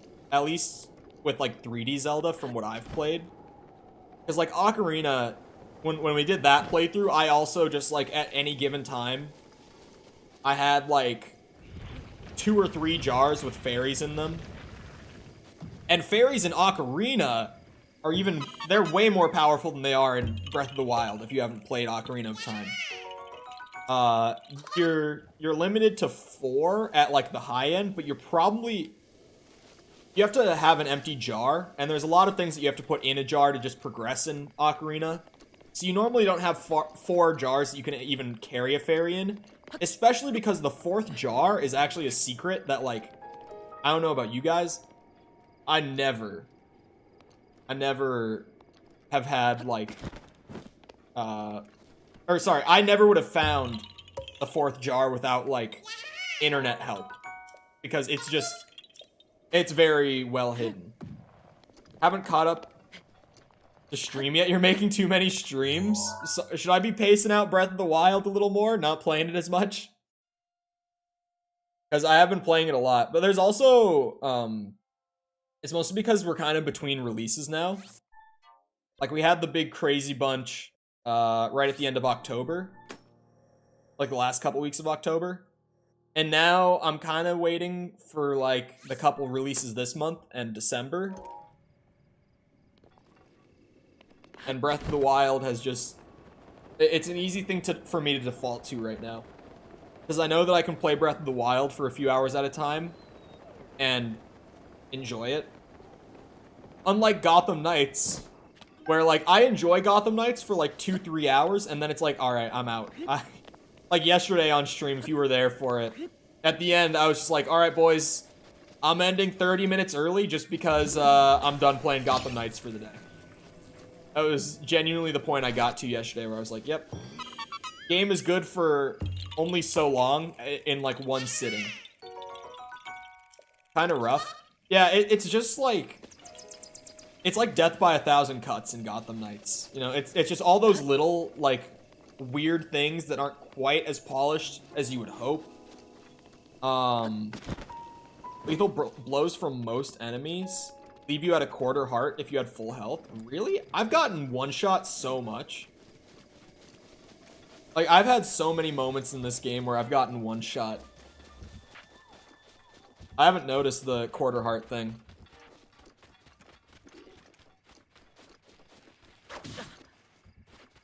Ow. Why would you do that? Why you stab me?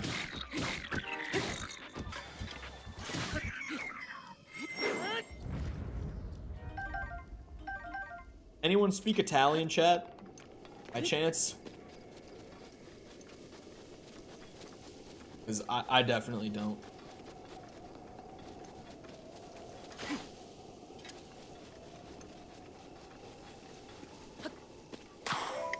Oh, shit.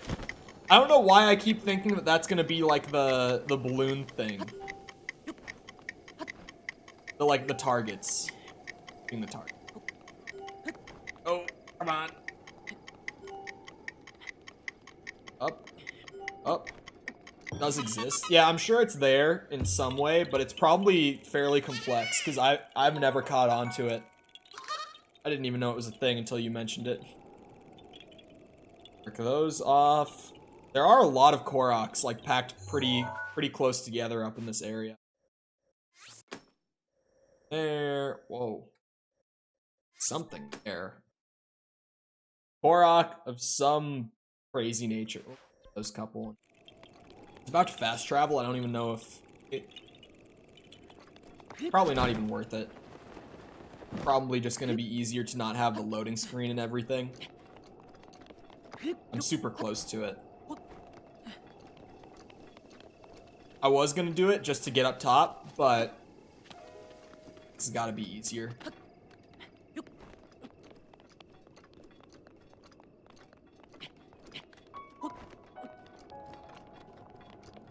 Oh.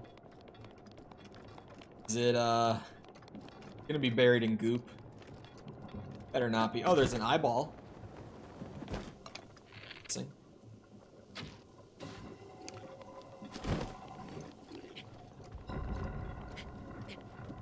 Oh, what's that?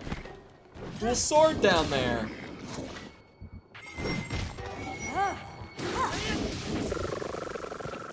Yeah, that's right. Lightning strike, bitches. Wait, are you still alive? Oh, goddamn, he just picked up the big sword. Yeah, that was a little scary for a second. Wait, oh, I'm holding a really good weapon. I was like, that does less damage than what I have? Oh, drop the bone club. Definitely. Oh, wait. This must be the Korok. Oh, it actually is. I've actually never played this? Really? I feel like I've had so few people while I've been playing this who have not played the game themselves. It seems like I'm one of the very few people who's behind and has not played Legend of Zelda. Or, sorry, not just Legend of Zelda. I've played Zelda games before. Breath of the Wild. My brain is... It's doing something special today.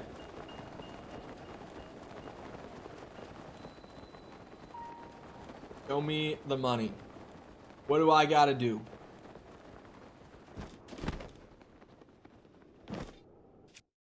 I was about to say, am I supposed to just drop one in the middle? Doesn't look like there's any...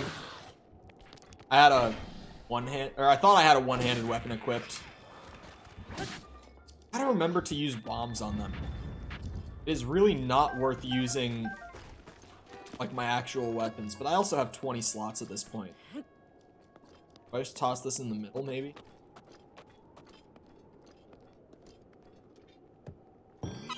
Yep. Z. What does that bring us to?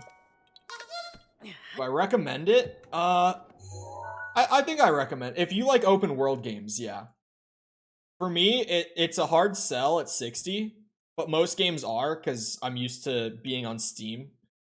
I've gotten spoiled by like just the amount of years that I've spent playing games now, where like I barely ever buy games for 60. I very rarely end up paying full price on Steam because they put everything on sale.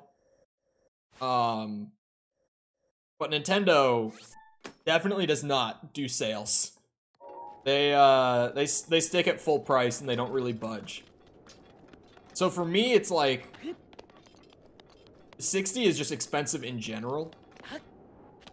And I rarely recommend games at 60 unless they're like brand new. I think if I had played this 5 years ago, I would have been like, yeah, 60 is great. Pay 60.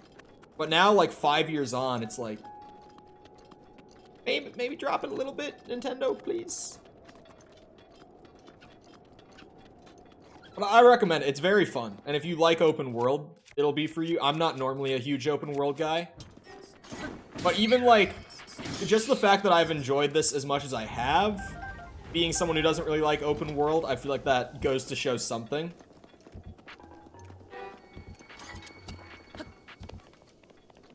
That flower. Would have paid 200 for 2 years straight. I played it every day. Yeah, for some people, it's definitely worth.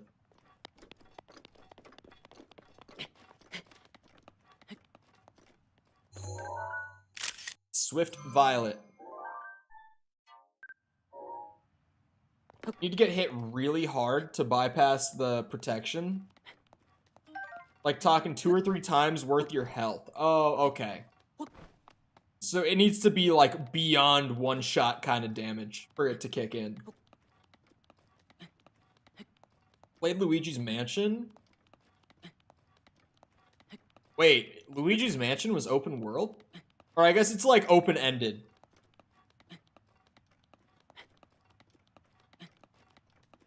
I guess I would compare this more to like an Elden Ring or Assassin's Creed, like a modern Assassin's Creed style open world. There is a ton to do in this. Like, a ton.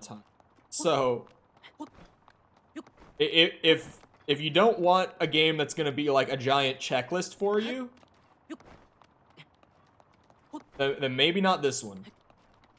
Well, okay, also to be fair though, like, if you look in areas that I really haven't explored, there's nothing marked. There's a ton to do, but if you don't know it's there, you don't know it's there. So maybe the OCD won't be so bad with it, but also it might be worse in one regard, because like, you know that there's hundreds and hundreds of things to collect, but it's just not displayed. And if you're like me, end up using an interactive map to collect all of them.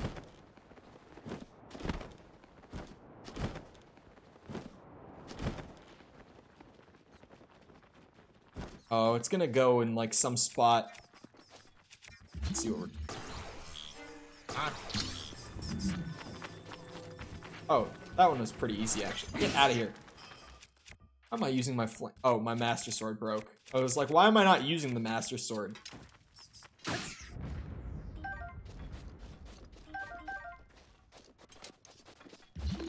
Oh, this isn't on Steam. I'm just saying in general, Steam sells like literally everything on sale at some point. I wish this was on Steam. I think a PC port of this game would be amazing. But Nintendo also, in terms of like just their consistent business practices, they don't put anything on other platforms. A PC port of this game would be incredible though.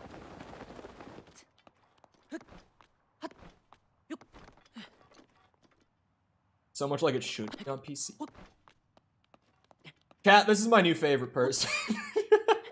Every time I've talked about like how much I would love this to be on PC, people have mostly been like, yeah, but like it's Nintendo, so it's on Switch. PC's not happening. But finally someone is like, this would be incredible on PC. Thank you. Thank you. Just a chest? Just a free chest? Just like that?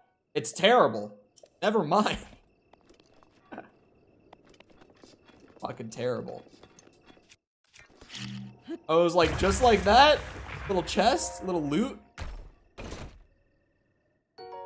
See, that's way better. Yeah. Well, I did, I've talked about this a good bit. I have a couple ideas for how to use it for doing videos. Just because I'm like, I can't not use this on YouTube because I need to show this to people who love Breath of the Wild. I dumped the game files from my Switch to my PC. And I'm running it through emulator with like a bunch of graphics mods and stuff that people have made who also did the same thing, like dumped the files to PC. And like, oh my god. Because I have the game running on Switch, it runs at 900p natively, and on the Wii U, I think it runs at 720, correct me if I'm wrong. So like, the only platforms you can play this game on, you're either going to be playing at 720 or 900p. On PC, on the version that I dumped and I'm running through an emulator, I'm running it at 1440p. I could have scaled it up to 4K, but I don't have a 4K monitor, so it wouldn't change anything for me. I've got it running at like 1440p. It runs amazing, even on an emulator. It runs locked at 60 for me. Trying to think. Oh, I put anti-aliasing on it to smooth out all like the jagged edges, because the game very noticeably, at least if you are a PC person, doesn't have anti-aliasing at all. On Switch. I doubt it has it on the Wii U either, although I haven't seen gameplay of the Wii U version, so I don't know. No illegal hack? No, emulation's not illegal. Piracy is illegal. Emulation is perfectly fine. It's pirating a game copy that's illegal. But like, if you do what I just said, where like, you just pull the files from your legally purchased copy and you use an emulator, like, you bought that copy. It's not, you didn't pirate it. That's a perfectly legal copy of the game. I advocate for this a lot because the misconception is very common that emulation is illegal when it's not. I think that people just associate emulation with piracy because most people who emulate, like speaking about the general public who participates in emulation, they pirate their game copies for it. What if I emulate without a legal copy? Then that's piracy, baby. That's what we're talking about. That's not... Then that's piracy. Then it's not legal anymore. But yeah, I've got anti-aliasing on it. I've got, like, depth of field on it. I've got ambient occlusion on it. Anyone who knows the fancy PC, like, post-processing effects knows what I'm talking about. Just things that make it look fancier. Like I said, in post-processing. They dislike it, but there's nothing they can do about it. It's one of those things where it's like, we know Nintendo. If they had any sort of legal ground to shut stuff like that down, like Switch emulators and stuff, they would have. Because, you know, not to beat the dead horse here, but, like, we all know Nintendo. They're the guys who shut down, like, a fan-held Smash tournament because Nintendo can officially run a Smash tournament and make money off of it. So fans just doing it to have fun with each other, that's not okay. Because there's money to be made. We're talking about Nintendo here. Come on. If they had any sort of legal ground to take down emulators, they would. But again, emulation inherently is not illegal. So they really can't. It's the same thing with, like, the Ocarina of Time PC port that I used to stream that game. Because it's a fan decompiled version. And to even compile it on your own system, you need to have a legal copy. Like, it'll check all the copyright protection and stuff on the game when you try to compile it. So, obviously, Nintendo would have shut down a native PC port of their game that is considered the greatest game of all time so fucking fast if they could, but they can't. Because it's completely legal since you're using an actual copy of the game.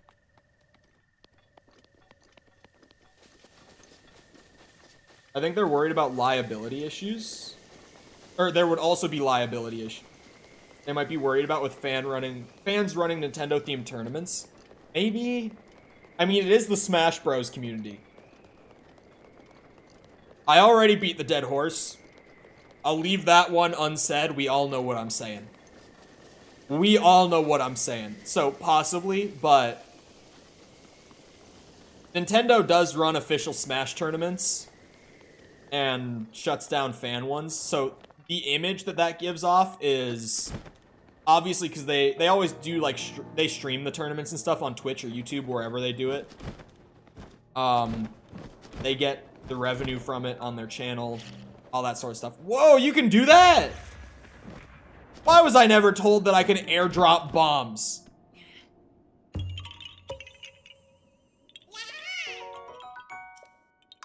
This was just something we, you know, we just kept to ourselves here, chat. What's up with that one? What is up with that one?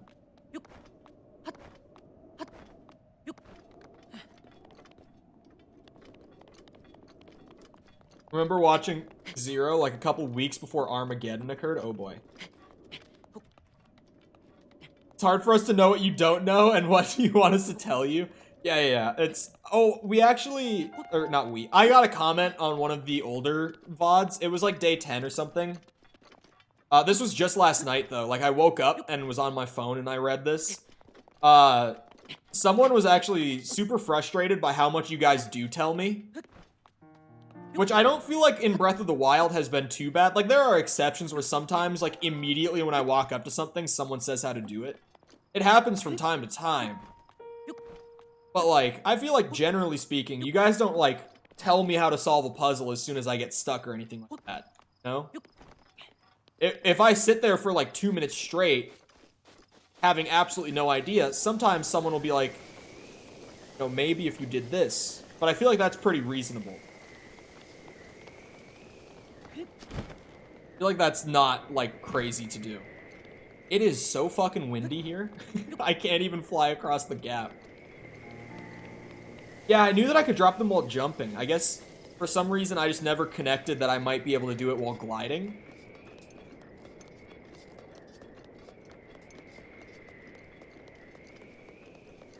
Oh, there's 2 shrines out there, man.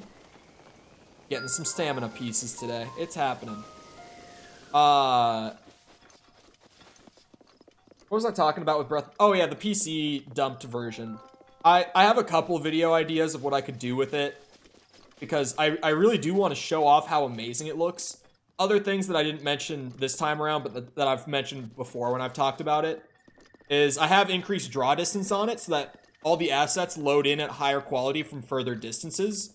Like right now, I feel like this is probably pretty well known. You see all those trees, with the exception of like that one big one right above, hold on. The one that like the little feather of my helmet is on right now, right? That big tree is actually loaded in right now. Every other tree you're looking at is what's called a card. I've seen people on the internet referring to them as billboards when it comes to Breath of the Wild specifically. I wonder if that's just what Nintendo calls it in the code. But generally speaking, in game dev, it's called cards, where it's a 2D render. Like, it's just an image, like a JPEG, a PNG, whichever format they're using. Normally a PNG, but it's an image of a 3D asset that they place far away, because at such a distance, you're not going to be able to tell. And then as you get closer, it will actually render in the 3D object in its place, so that when you're, like, right here, obviously this is no longer a 2D image, but it was, like, 20 seconds ago. Sort of thing. So I have a mod in the PC dumped version, where it just makes it so that the distance at which it turns things into 2D assets is much further away from Link, so that things look better. It'll also, like, load in the grass from further away, load in enemies from further away, like all that sort of thing. So you can just see more of the world in higher quality at any given time. Like, the PC version is so fucking cool that I've dumped, but I can't figure out how to get the save file from my Switch to my PC. And, like, I would totally be streaming the PC dumped version because it looks amazing, but I can't figure out how to get my save file moved over. And, like, at this point, we've put, like, 60 hours plus into the game, so it would be a bad time to try to restart. But it does, like, it's something I want to show off on the channel in some capacity. But I just have to, like, come up with actual video ideas for that. I've got a couple. My YouTube chat glitches every time I resize my window. YouTube's live chat is kind of glitchy. It's unfortunate, but it is. It breaks a lot. Like right now. Pick up. It's just the bird.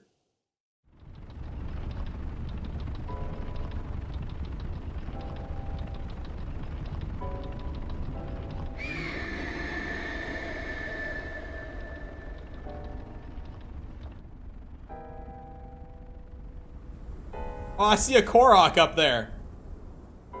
That's kind of funny. That could be intentional with framing. Like, they could have moved the bird over a little bit to the left and not shown the Korok in the cutscene. I feel like they did that intentionally. That is a technique we call framing, chat. Right, what I was saying, YouTube chat's kind of buggy. I've talked about this before, but right now on my phone, I have my chat up. So, in case my desktop version on my second monitor, like, breaks and stops loading in new messages, which it does often, I'll be able to tell on my phone's version, because it'll keep moving and my desktop won't. And I can just reload my desktop chat real quick and fix it. Super convenient, super helpful, because YouTube live chat just bugs out and breaks a lot. Made it to the village.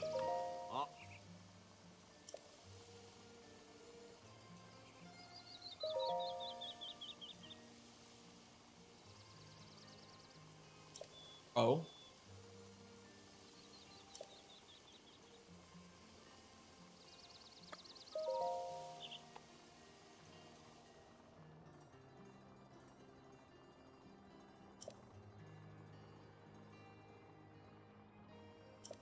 Oh.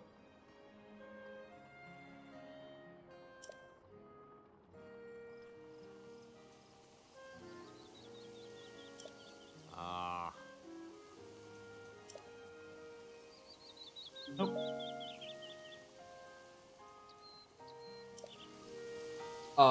One more thing, like right now you see the frames get kind of rough on Switch. From what I've tested of using the PC dumped version, even with all those quality enhancements and stuff, and running on an emulator, you'd kind of expect performance would be worse, but performance is way better. I think it's just because, like, it's not news to anyone that Switch hardware, even for the time it was released in, like, 2018, still wasn't, like, cutting-edge technology in terms of just, like, specs and everything. Because it wasn't meant to be. It was meant to be, like, cutting edge for handheld, not for, like, home console or PC kind of gaming, right? Like, it's just a different purpose. Oh, these are all Never mind. Forget it. You can read. Forget it. Forget about it.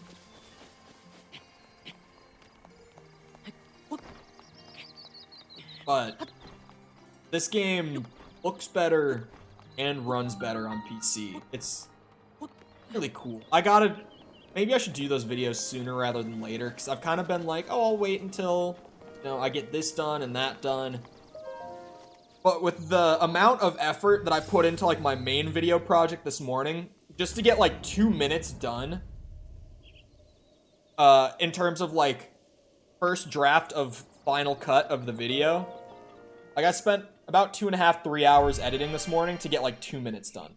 I don't think anyone's questioning that it runs better on PC. Well, what I'm saying is, like, I don't think it should be shocking, but it is, like, even to me, somewhat surprising. Because it's like, is my PC stronger than my Switch? Of fucking course it is. Like, I don't know what year, like, let's say if you were to compare the Nintendo Switch hardware to, like, a gaming PC, I don't know what, like, roughly year the Switch would compare up to if you were to do it directly, but I would guess it's, like, 2013 kind of thing. Like, the Switch probably has about the power of, like, a 2013 gaming PC. But, again, it's a very different purpose that it's built for. But the thing that kind of makes it surprising on the PC is I've loaded in all those graphical enhancements and effects that should lower performance. I've increased load distance, which has a crazy big hit on performance in any game. It's running through an emulator, so it's not even, like, just running the game. It's running the entire Switch, like, backend of, like, scripting and everything on my computer, and then running the game within that simulated backend, and it's just, like, it's doing all this shit that the Switch isn't doing, but it's still, like, double the performance on average from what I've tested from, like, an hour of time spent with it. Right? So it's, like, that's why it's kind of surprising. They opened the Switch up and it's laughable. I'm sure it is. Like, that's, I'm sure, again, compared to PC hardware, it would be. But that's just not what it was trying to do. It's nothing against the Switch that the hardware is that bad. It's just, you know, it's for profit because Nintendo doesn't sell consoles at a loss, and it's meant to be handheld. The different purpose makes it understandable. It's like, of course, if you compare it to a gaming PC, it's gonna be, like, laughable compared to something like that. Compared to an iPhone, I would be interested to see, in all honesty. I don't know shit about iPhone hardware in the slightest, but I would be kind of interested. Surely, like, Digital Foundry has some great videos on it that I just need to, like, go and seek out if I want to, like, learn more about Switch hardware. Which I kind of do. I would be lying if I said I wasn't interested in learning more about Switch hardware. The Switch 2 having a GPU in the deck. I'm not a hardware engineer or anything, so I don't know how viable that is. For, like, full transparency's sake, I don't know if that's viable or not. Because, like, in theory, It's like, that would be a great solution, right? If we put an extra, like, GPU, CPU in the deck, that, since it's in a stationary thing, you could put something beefier in there and get more performance than you could in the handheld. The reason that the Switch in general runs with much better performance in dock than in handheld is, it's not actually the components at all, obviously, I feel like, for anyone who knows anything about hardware. But it's more, sorry, my brain is everywhere right now. I'm, like, reading chat and trying to think about hardware talk, which, again, I'm not the most well-versed in. I'm interested in it. I'm not super well educated in it or anything. It's the increased wattage that it can use while in the dock and connected to a power source that ends up outputting extra performance, to my knowledge. Because obviously there's nothing changing about the components when you play docked. I would definitely be willing to bet that it's because of the wattage and being able to output more with those same components. Because obviously you want to have a decent battery life on your system. So you need to you need to hold back the hardware a little bit. You need to put a limit on it while it's in dock. Oh boy, this puzzle is going to be a blast, isn't it? Oh boy. Cole is a nerd? Yes. Massive nerd for games, absolutely. No one's questioning it.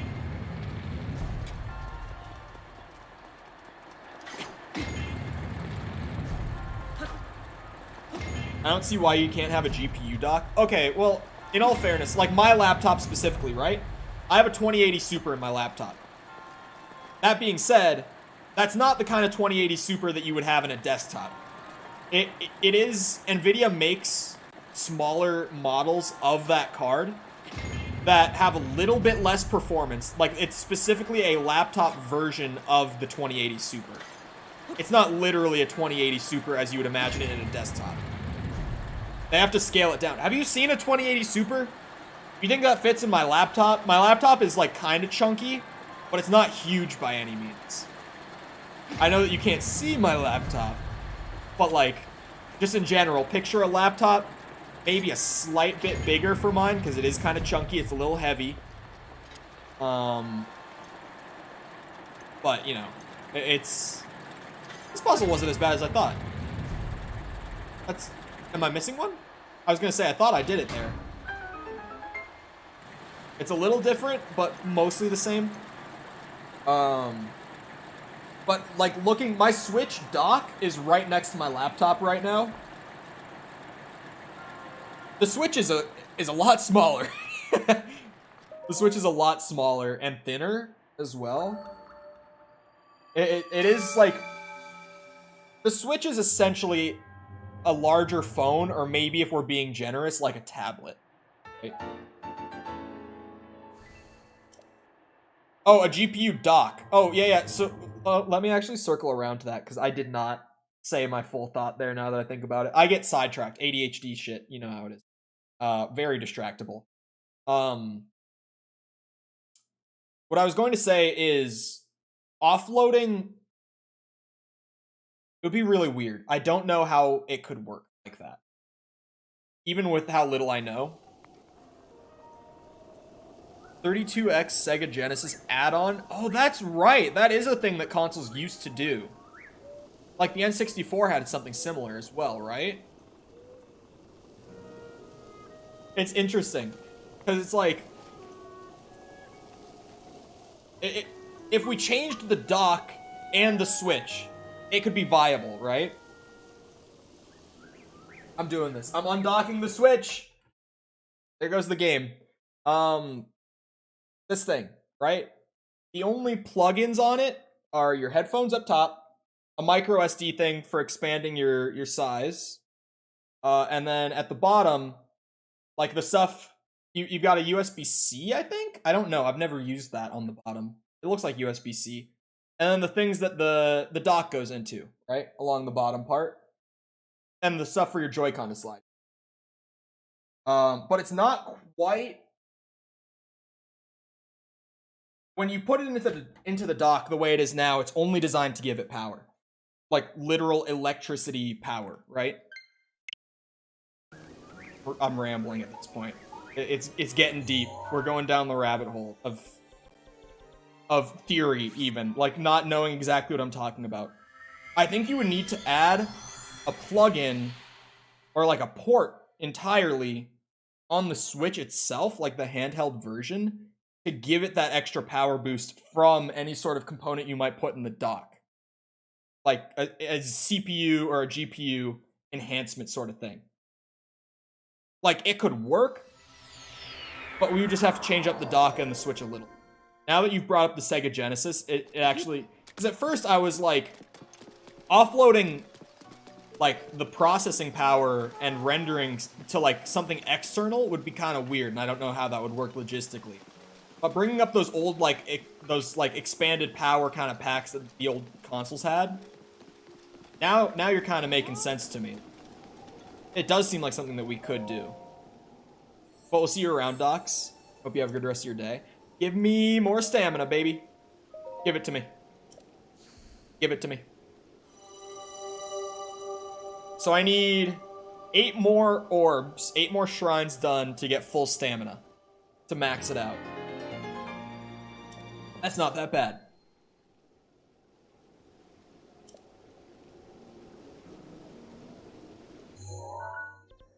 Now that I'm thinking about it, now that I'm really thinking about it, the expansion pack type idea, but like built into the dock, possibly, that could work.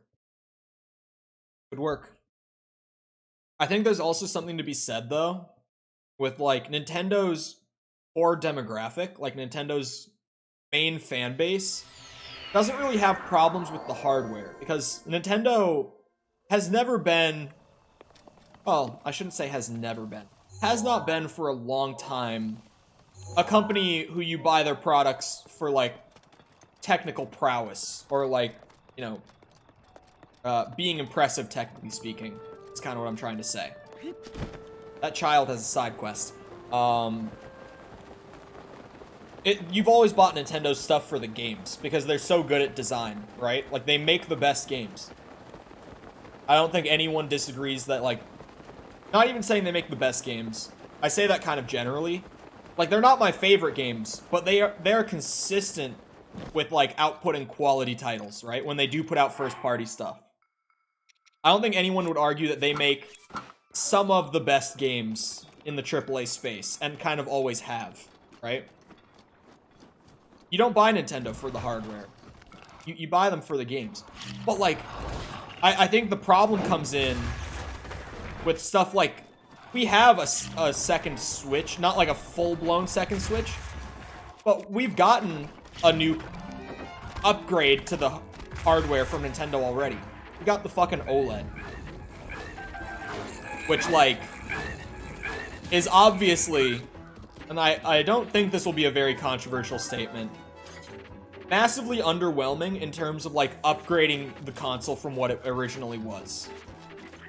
Might I also mention, because I've never picked up my Switch after playing Breath of the Wild for, like, a couple hours at a time.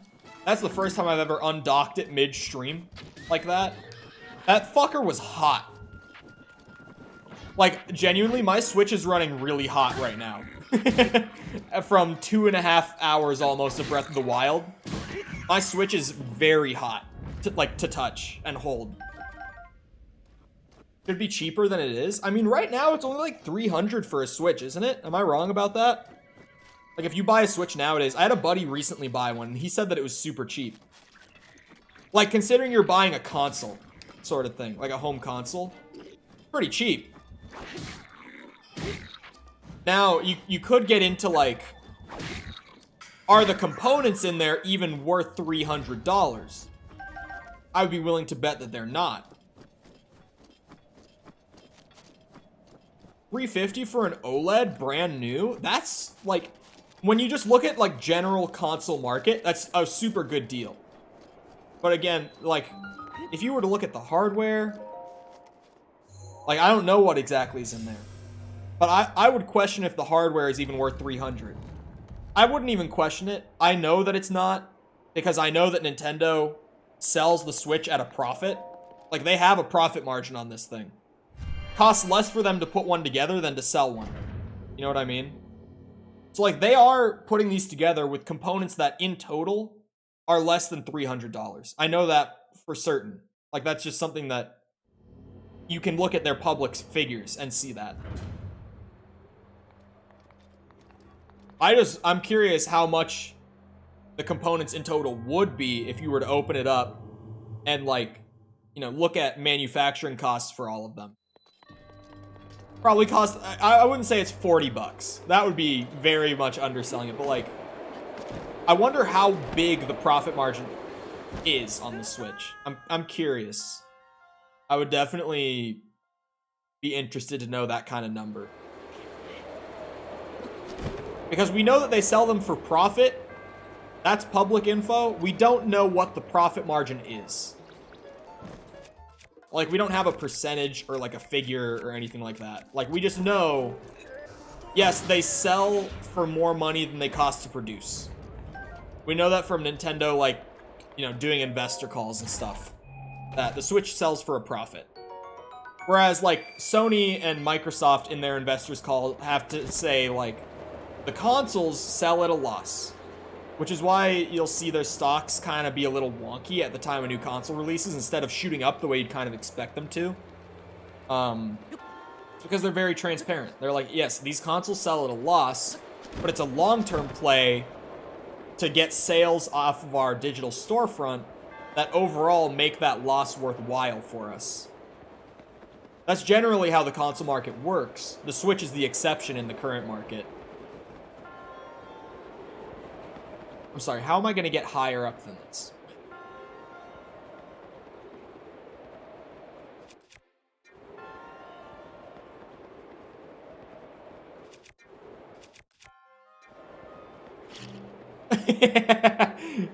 I had to do that.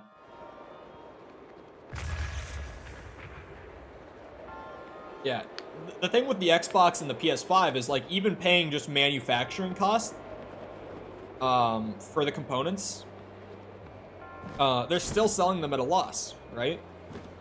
Like, even paying, like, if I were to buy the components, or at least the closest thing I can get to them, because they do have, like, specifically made for the console kind of components in both.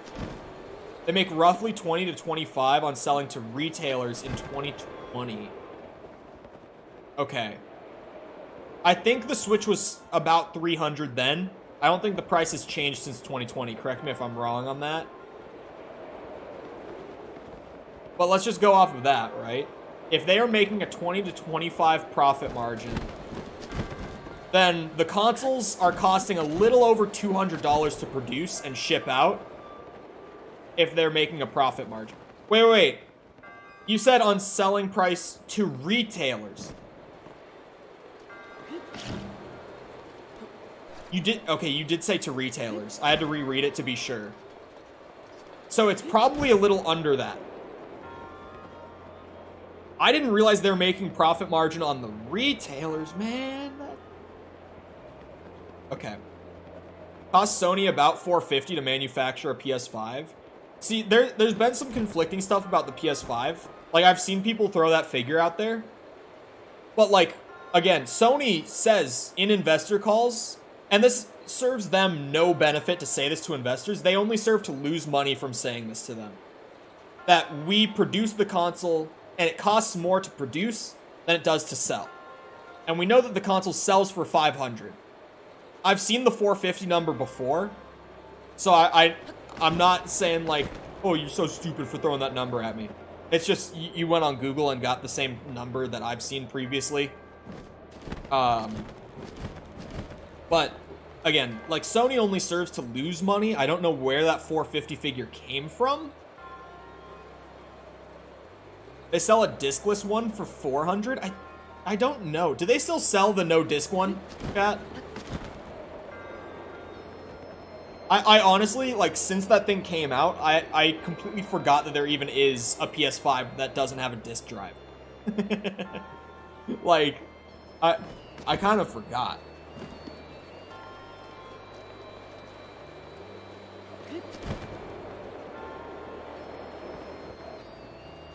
Yeah, Jacob, like, back in the 64 days, even, like, the N64 kind of got screwed over a little bit because the N64 was impressive for the time, hardware-wise, but it wasn't the most impressive console on the market because the PS1 came out at, like, the exact same time. I think actually the same, like, holiday season, if I'm correct. But again, wasn't alive at the time, so I'm not 100% on that, but I think they both came out in 96. Correct me if I'm wrong. But the PlayStation was just more impressive as a 3D hardware-based console than the N64 was. The PS1 blew it out of the water even. That being said, the PS1 had like texture warping and geometry wobble and all those weird little things that I love about my little gray toilet bowl. Don't get me wrong. It adds to the charm of those games just because it has all that weird stuff that, like, you look at a PS1 game and it looks PS1. It doesn't even look like something from the era. You just know that it's running on a PS1 because it has that weird wobbling and warping stuff going on. And it has that weird kind of like... PS1 was 94? That ain't right. There's no way. PlayStation...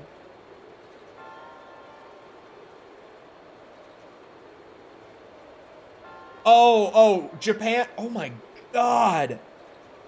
The PS1 blew it out of the water hardware-wise, and it was 2 years... Okay, so I guess the N64 is not as impressive as I thought.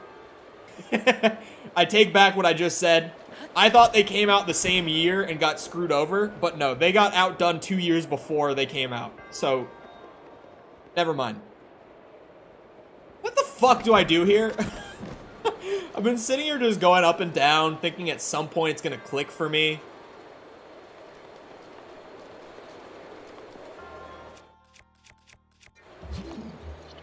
Oh, hold on. I don't know if this is what I was supposed to do. Or if it's what I'm supposed to do. Hold on, I have an idea, chat. We're getting a little crazy with this one. There's no way it's going to work. No, it won't. I need to go higher. I need to...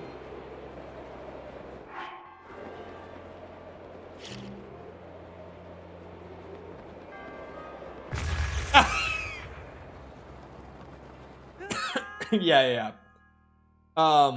Going to the original release of the console, it was 94, right?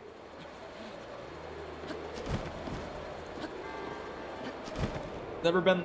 I mean, GameCube was impressive. GameCube outdid, like... Oh, wait, when did the GameCube come out? Because now I might have that wrong. Now I might have this wrong. Now I need to check everything. Never mind! The GameCube wasn't impressive. God damn it, Nintendo. I was gonna give you some credit, and it turns out on both of them, I was just wrong, and you didn't deserve the credit. Damn you, Nintendo. Because the GameCube would have been outdone the same year it came out by the Xbox. Like, by a good margin. The Xbox was very powerful. The PlayStation 2 came out a year before both of them. Also blows the GameCube out of the water. I thought the GameCube came out like a year before the PS2. I had that wrong. I thought the GameCube was like 99, but then I suddenly sitting here was like, wait a fucking second. If the 64 was in 96, there's no way they only waited 3 years for the next console. That's crazy. They would never. I have no idea what to do here. I'm actually kind of baffled.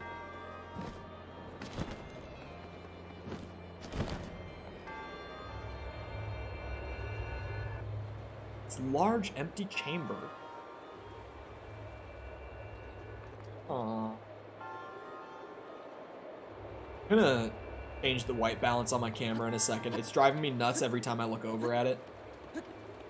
Because the white balance, when I set it up, is fine, is the thing with my camera. I don't know if I've mentioned this, but this monitor puts off so much light to my face that it can fuck it up.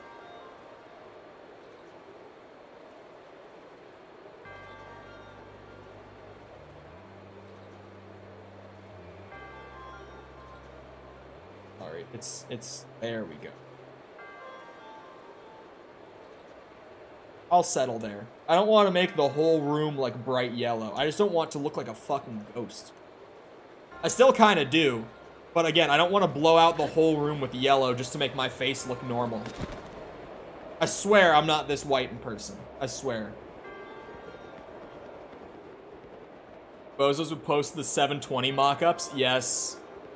Yes, I do. Am I asking for help? At this point, it's needed. I have no idea what's going on. The developers were too... Wait, was the GameCube the most powerful? Is that actually true?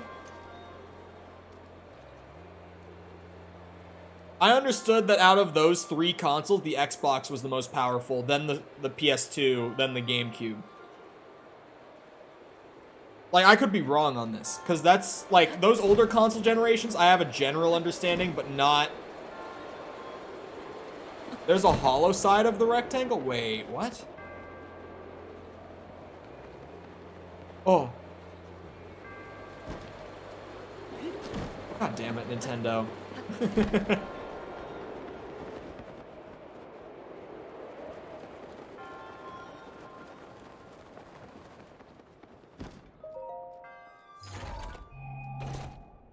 They changed the green Xbox logo to blue. Yeah, I remember that. Because I also remember being like, there was no reason that they would change it. Oh, okay, goodbye. I used to say this to my friends in like middle school. I'm like, there's no way they're gonna change the color. Because the original Xbox was also green. Like, green is just the Xbox color. Metroid Prime is a testament. I mean, yeah, but then you look, like, Metroid Prime was a really impressive game for console at the time. Because this was the era where there was kind of like a weird kind of like dynamic shift that happened a couple times throughout like home console / PC gaming history, where at certain points consoles were a more worthwhile purchase than a PC and vice versa, right? And we've been back and forth around this sort of thing times. Originally speaking, it was better to buy a console than a PC. Like let's go further back. A Famicom over like an MSX in Japan, that sort of thing. It was just better to buy a Famicom. Could do more than the MSX could. Game-wise, not generally speaking. Game-wise. Performance in-game. And it was cheaper at the time as well. The PCs at the time were not. They weren't thinking about gaming. They just weren't, right? PCs were work tools. They were for programming, typing documents, spreadsheeting, that sort of stuff. It wasn't about gaming. And then early to mid 90s was, yeah, early 90s. Sorry, I'm just trying to think, because again, didn't live through it. I know what I know. Early 90s, it kind of shifted, where more and more powerful components were coming out for PC as more and more games were coming out and people started to see that there was a market. Originally, it was actually the same manufacturers who were making console components for like Nintendo, whoever else at the time. Back that far, the only console I know much about is Nintendo stuff. Like NES, SNES, Sega Genesis, I guess, early 90s.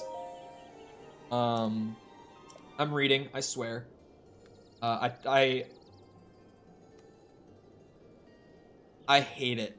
I hate them so much. They are... Oh wait, that was the wrong button. Sorry. I sniped the bot, but I only timed it out. That's a ban. That's what I was supposed to do. Atari, I mean, yeah.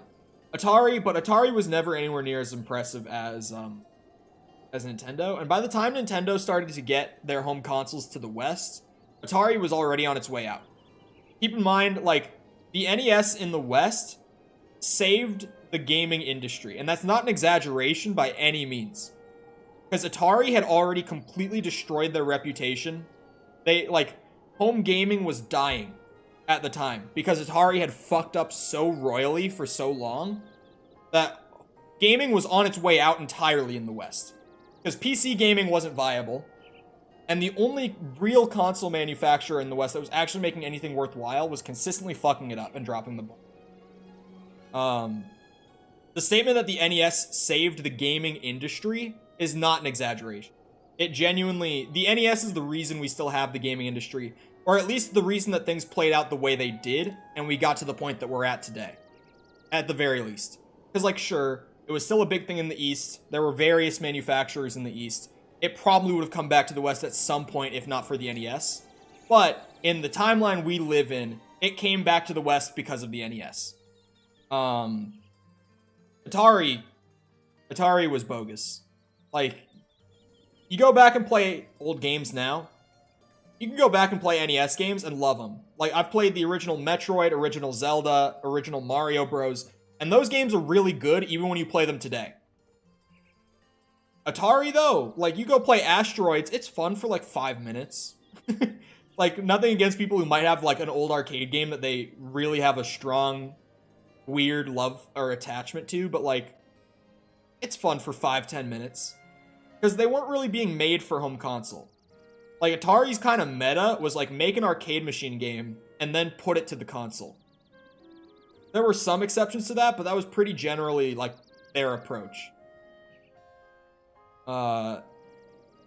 Even if you go play Atari now, they don't hold up. A lot of games from, like, the 80s, early 80s, hold up. Those don't.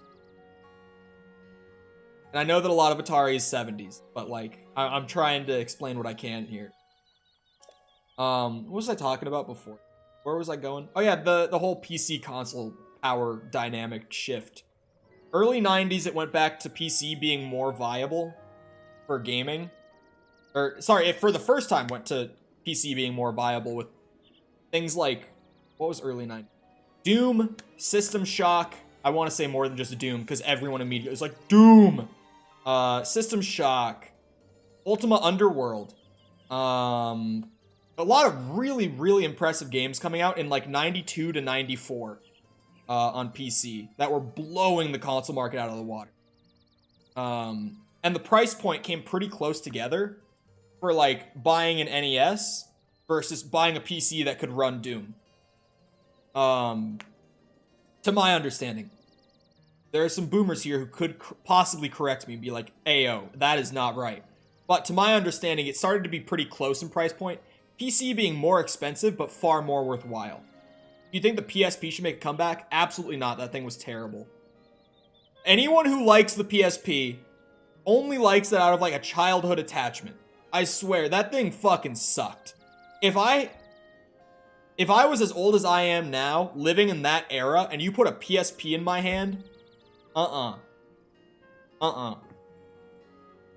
Like, I only liked that thing because I was young. Full, straight up honesty. Sorry, I'm gonna read this and then go back to rambling about PCs and stuff. Consoles, all that.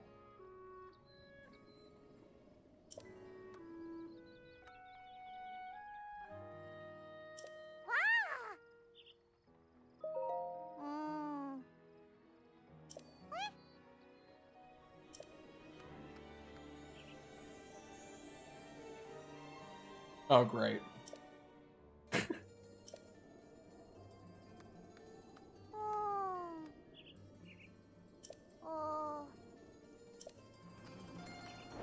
Alright. Oh, it's a shrine quest! Why'd you time it out? I just pressed the wrong button. I banned it. If you're not seeing the ban message after it, I did ban it. Right. So early 90s, PC started to outdo the console market for the first time. Started to be a more viable platform. But then, late 90s, PCs were still massively outperforming consoles by that point. Because, like, you had your Mario 64s, your Ocarina of Times in, like, 96 to 98, right? But then you go to, like, what PC was doing in the late 90s, and you had, like, Thief, Quake, System Shock 2, System Shock again being crazy relevant to PC gaming progression. As I've said many a time, System Shock is a game way more people should play, and that not enough people have even heard of for whatever reason. Super, like, amazing games to play just in general. They play so well in modern day. Well, the second one does. First one's okay. It's more a relic of the time. Kind of plays like an operating system. Anyone who's played System Shock knows what I'm talking about. The controls are, like, wildly terrible. But, you know, the ideas were there. For clunky and slow, regardless of what game. But yeah, what I was about to say is PC components started getting insanely expensive at the time to be able to run things like Quake and System Shock and Thief. Because it was such a large step up in such a short amount of time. And, you know, manufacturers were like, we can cash in on these amazing games being put out that barely run on the average PC. And so they did, but it was super expensive to get into PC gaming. So it kind of shifted back towards console being the dominant platform. I would say late 90s to the early 2000s, even though, again, you had the games that I just mentioned. You had Deus Ex on PC. You had all these crazy, amazing games coming to PC and only really PC. But the consoles were just way, way more accessible. But that kind of continued until about halfway through the Xbox 360, PS3 generation, like late 2000s again. PC components over time got cheaper and cheaper as they became more standard to produce. And it's just like, there's all these games that are only on PC that are better than a lot of what we can get on console. There's the same console games that we can get with the exceptions of like Gears of War, Halo, Uncharted, stuff like that from the late 2000s. Stuff like that we can't get, but everything else we can. And so it's shifted towards PC not being more price efficient, but like considering price put in to what you get out, PC kind of becoming the better option a little bit in the late 2000s, and then by like the early 2010s, it had totally shifted back. And we've stayed there since. And a lot of that is just because we've had a lot of advancements in like rendering tech in the last decade, but it's been kind of slow, at least compared to like the whole going from like the 90s to the 2010s. You look at the difference between like Ultima Underworld and like that's too late. Let me think of a good example. Try to think of a really impressive game from like about 2010. Let's go with like Ultima Underworld to like Call of Duty Black Ops, the first Black Ops. That's crazy progression. That is a massive step. But then, for granted half of the time, look at like Black Ops 1. I'm keeping it in the first person genre so that it's like consistent for the record. Go from Black Ops 1 to Modern Warfare 2. Same franchise, even. Crysis 3 was 2013. 2012 or 2013, I don't remember. I think it was 2012, actually. Oh, fuck it. Scratch Black Ops 1. Crysis 2. Crysis 2 was 2009. Right? Let's go with that.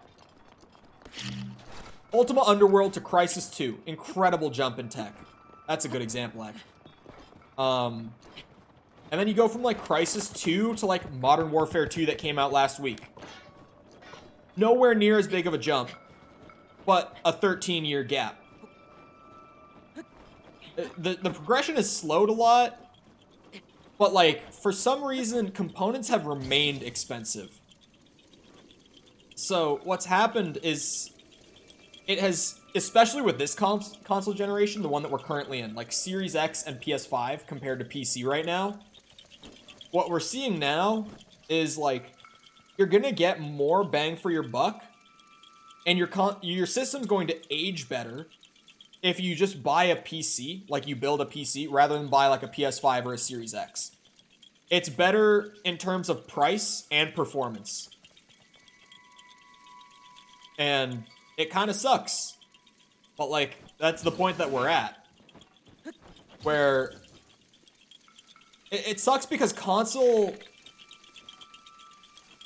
gaming compared to PC gaming since the 90s, or let's just say since the 2000s, for the last 20 years, the whole thing with console over PC is like, yeah, of course you're going to get more out of your PC performance-wise. That was never not the case. At least, again, in the last 20 years. But the console is the affordable option, right? It's the cheap one. It allows you to get a good gaming experience for way less money. But now it's like, if you want to build something that's on par with the Series X, PC-wise, like $700-800. It's only like $300 more. I only say the Series X because, like, hardware-wise, it's marginally stronger than the PS5. Keep in mind, they're about the same, and I don't give a shit about console wars. The Series X has a very slight edge on performance over the PS5. Just spec-wise. Very small, but it's there. It's like, if you want to build a PC that will do exactly what the Series X will do, it'll be like $700-800. If you want to build a PC that's a noticeable upgrade over the Series X, it's going to be like $1,000. You know what your PC can do? It can run Modern Warfare 2 at 100 FPS, 1440p. You know what the Xbox Series X can do? It can run it at 30 FPS at 1080. Like, your PC's going to last you... Okay, money bags. When we get into the point of spending hundreds already, I'm not saying $800, $1,000 isn't no money. What I'm saying is, if the entire point of you buying a console, which it normally is, over a PC, because again, it's so widely understood, the Switch is the one exception, where the Switch offers something that the PC and the other consoles can't. For the record, the Switch is an exception to what I'm saying right now. But, very clearly, like, clear-cut, the PS5 and the Series X are systems that are made to replicate the PC experience in terms of purely gaming, but at a cheaper cost. That's what the Xbone and the PS4 were. That's what these are. They're delivering the same experience at a cheaper cost. And saying they're emulating the same thing is not the way to say it. They're delivering the same thing. The Switch is handheld. The Switch has all of Nintendo's first-party titles. That's on no other system. The Switch is entirely different. The PS5 and the Xbox have like 1 or 2 properties. I guess the PS5 has like 3 that you're not going to get anywhere else. Or I guess even though the PS5, you're going to get all the same stuff, but there's like 3 AAA franchises that you're going to get like 6 months to a year earlier than other platforms. Right? In terms of exclusivity, Microsoft doesn't have any. PlayStation has timed exclusivity, and it's not even that long. If your point is to get a system that does that thing and does it cheaper, you are going to get it cheaper in the short term buying a Series X or a PS5. But the reality is, and this immediately answers Smitty's question, the PS5 and the Series X were outdated the day they came out. And that's something that, like, has been talked about since they came out. Having day one first-party titles not run at 60 frames per second is fucking crazy. That's absurd. And to market that as a system that's going to last for 7 or 8 years before you have to buy another one, it's realistic, maybe, but like, it's going to go from PC having slightly better visuals and a better frame rate by a decent margin, like it was back in like 360 PS3 era. It's going to go from that to like, the games already look night and day different on a on a PC than they do on a PS5 or an Xbox, and they run at double to quadruple the performance. Like, we're already at that point, and we're only 2 years into these consoles' lifespans. I think I said it back when these came out. Smitty might have been around when I was saying this. Like, I said this on Twitch back when these consoles came out. I was like, I can't believe that they even think these have the possibility of lasting 7 or 8 years. It's crazy talk to say that they're going. Like, there's going to be a bunch of upgraded versions. They're going to have to, if they really want to, like, 30 FPS is going to be the console standard for most of this generation, I believe. Performance mode, maybe, but then again, you pay in visuals. And performance mode only goes to 60. You put settings down on a PC to, like, performance mode for the sake of frame rate, you're getting 100 plus. Right? If you're putting it to the same settings that the consoles are for, again, only a few hundred more. Your PC is going to age better, is the main point I'm making. Like, if your point is to save money, short-term console. If you want to save money for the entire generation, you need to go PC. The PS5 and Xbox were a dud due to the chip shortage. No, they had no problem with the chip shortage. I mean, they did. The PS5 did, specifically. But it didn't affect the hardware. It affected the quantity of the hardware. Where PS5, like, you couldn't find one in stores, sort of thing, right? You could only sell it, or, sorry, buy it from scalpers. Like, that whole situation. It affected that, but it didn't affect the performance of the console. The thing that is hurting the performance is, again, if you want to build something that equals their performance, it's like $700. The problem is that Sony and Microsoft can't make a noticeable step up from the previous consoles without increasing the price. Not a noticeable, but like a substantial difference. They can't do that without increasing the price. And the whole dilemma there then is that consoles exist in the modern day as a cheap alternative. Not alternative, a cheap... same thing, right? They do the same thing, but at a cheaper price. That's the whole point. That's why people buy console over PC. Because no one is going to argue that PCs are going to get outperformed by the consoles. Like, we all know that that's not the case, right?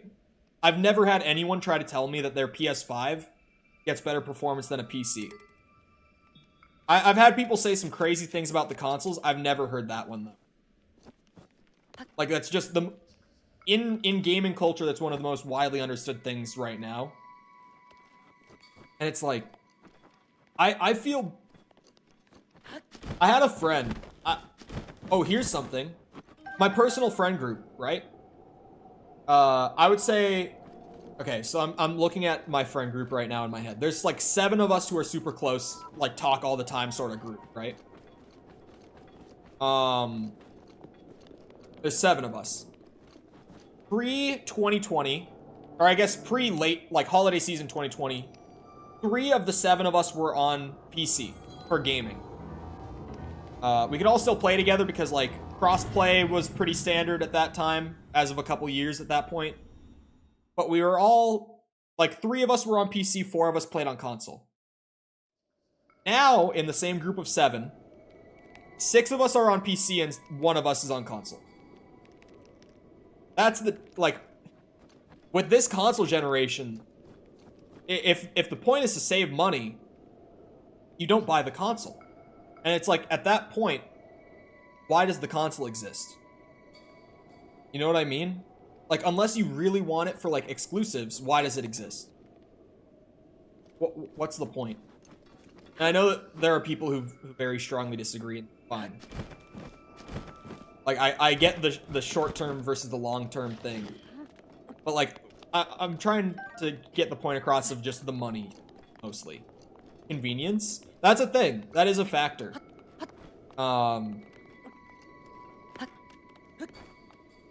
It is a factor. Because I've said it before on stream.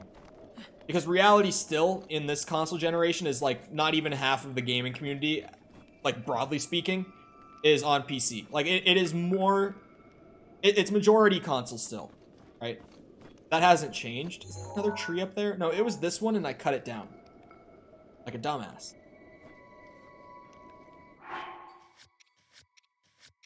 Real dumbass. Grandpa talked about some bird with something in its belly. I don't know what that's about. I do want to find the tower up here, though, now that I've come up. Oh, found it. Some folks prefer to play on a TV in their living room. You can do that with a PC. Is it cheaper still if energy costs spike? That could be a reasonable argument. That really, like, you genuinely, that could be a good point to make. Energy costs, well, it depends on the PC components. I can tell you, my PC is from 2018. Like, my current build that's sitting right next to me, running the stream and everything, from 2018. And if you compare my PC to a PS5, because I know the PS5 specs more accurately in my head. If you were to compare my PC to a PS5, it outperforms it from 2 years before, but like, I also spent a little over $1,000 on the PC itself, right? So you would hope that it outperforms it.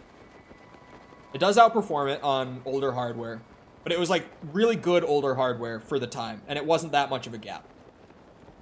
But my PC is also more power efficient than the PlayStation 5 standard model right now.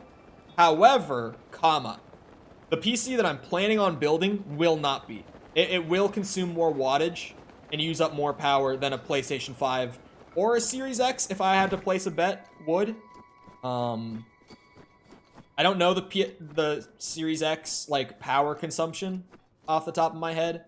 I know mine, and I have a pretty solid estimate on the PS5, but I don't know the exact number off the top of my head either.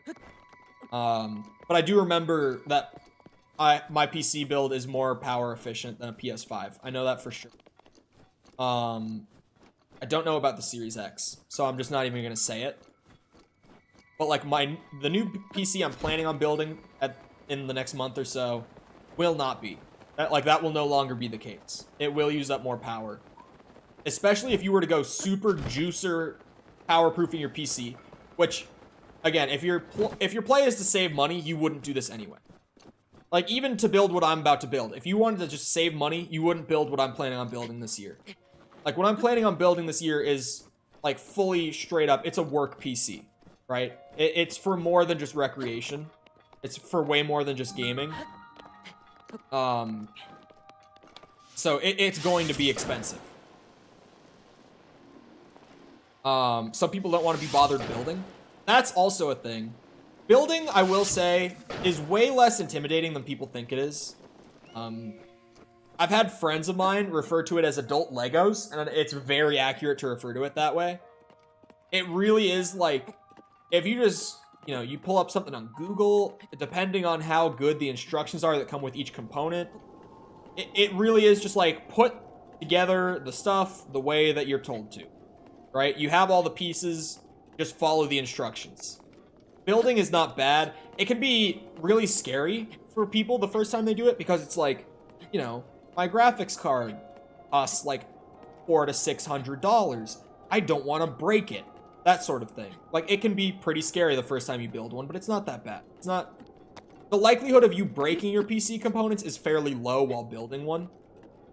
Unless you really royally fuck up in some weird way. I guess I had a buddy almost, one of my friends who came over to PC recently with the new consoles coming out. When he built his PC, he actually almost forgot the thermal paste. That could have been bad. That could have been really bad. Yeah, that could have been bad. Like, starting a fire in the PC kind of bad. But like, building a PC takes a handful of hours. You get it done. It's like a Lego project. It's like, on paper, could you be worried about breaking your components? Most likely not. Maybe in some edge cases, but most of the time you'll be fine. As long as, again, you're just like not a dumbass and like smacking things together or not following instructions, like, you should be fine. 9 times out of 10. I accidentally bought a graphics card that was too big for my case. That can happen. I actually, speaking of graphics cards that are big, the 4090, why is it that big? I've talked about this on stream already. Why is the 4090 that big? Does it need to be that big? I mean, it's putting out a lot of power. In all fairness to Nvidia, it's putting out a lot of power. But for those who haven't seen like the size comparison of the 4090, it's about the same size as a PS5. The graphics card alone is about the size of a PS5. Like, it's fucking big. It's almost as big as a Series X. Just the card alone, it's like, what case do I put this in? What kind of PC cases do you think I'm buying? That I could fit a whole console in there and the rest of my components. What do you think I bought? Oh, I accidentally dropped a bomb. Yeah, I've got buddies who, or I have one close friend who has been a PC gamer like his whole life. He had like Xboxes. He didn't buy the Series X, but he had a 360. He had an Xbox One, sorry. But he's also like been PC his whole life. He's been building PCs since he was fairly little. And I always, whenever I'm confused about something, I just shoot him a text and he has an answer. Because he loves hardware stuff. He's a bigger nerd about it than I am. He like watches all the YouTube stuff. He keeps up with stuff even if it's not applicable to him. So he's normally a very good source of knowledge for me when I'm confused about stuff hardware-wise. So I'm hoping I don't make a mistake like that, because that's an expensive mistake.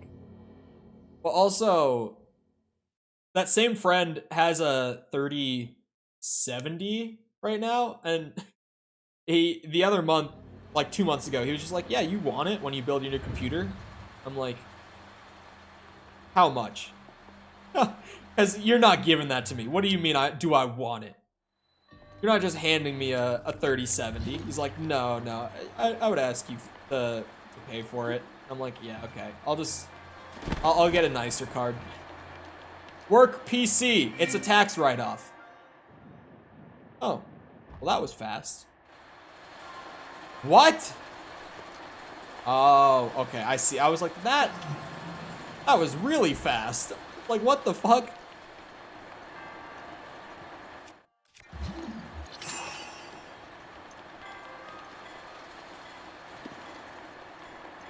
Oh, hello, bird. Oh, no. Okay. What's up here? Oh. Up there. That's some crazy talk. What? What I was talking about.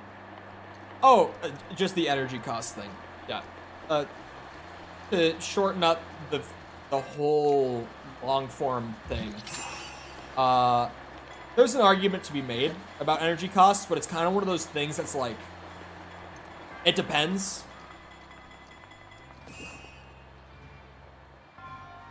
Depends how much the energy costs go up. But like I've also said before, games are cheaper on PC. Generally speaking, you've got sites like GOG and Steam that are never not running sales on like full price AAA games, right? I've said plenty of times on stream that I rarely buy any games for less than $30. Like that, it is genuinely a rarity for me to buy a game for $30 or more, just because of how good PC sales are. Even if I'm being fully honest, I very rarely buy something for more than 20. Am I gonna stream God of War? No, I'm not buying a whole $500 console for one game. Especially because Sony said that their estimate at this point for Ragnarok on Steam would be early 2023. So like, it would be $500 spent to just play the game a few months earlier. I've seen the reviews. I've seen the early reviews. But also, remember Last of Us 2.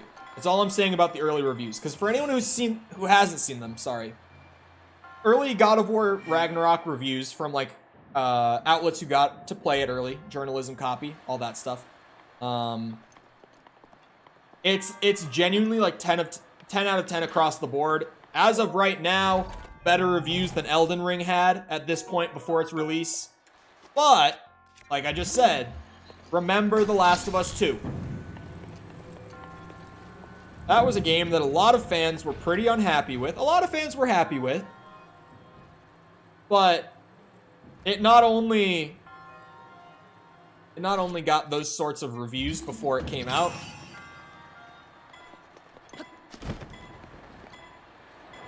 but it also won, like, I think it was 7 of the 9 major major categories at the Game Awards that year. Like, it clean sweeped. It was 7 of the 8 categories it was nominated for. I remember that. So yeah, it was 9. It only didn't win one category that it was nominated for. And the only category it wasn't nominated for, or the 2 categories that it didn't win, was like Best Multiplayer and Best Indie. So it's like, everything it really could have won, it did. And I've been saying it for years. And this is like my one thing gaming industry-wise that I'm like kind of conspiracy level about. But I like to call it the Sony bias. Because if you haven't noticed, man, any gaming outlet really loves any and everything Sony. Like, to a weird extent. This is the only, like, conspiracy type thing that I have in the gaming industry. It is genuinely weird how much everyone loves Sony. I didn't even need to jump across that gap. Why is that gap there? I ask you this, Nintendo. Why does that platform exist? They're called shills, exactly. Like, I don't doubt it will be a really good game. I don't. But when you're getting nothing but 10 out of 10s, like literally I've seen one review that's not a 10 out of 10. I shit you not, I've only seen one. And I've been looking, I've been reading them. I've only seen one review that's not a 9 out of 10. Or sorry, a 10 out of 10. And it was a 9 out of 10. I don't doubt it's a great game. But when every outlet that has gotten an early copy is saying that it is an absolute perfect masterpiece, I raise an eyebrow. Especially when the last big Sony release like this also got the exact same treatment by early reviewers. I start to be a little like, I don't know about this. I think this is artificially generating hype by putting a little extra money out there, if you ask me. Definitely think that. Hello. Yeah. Maybe Sony just only makes good games. I've played The Last of Us. Come on.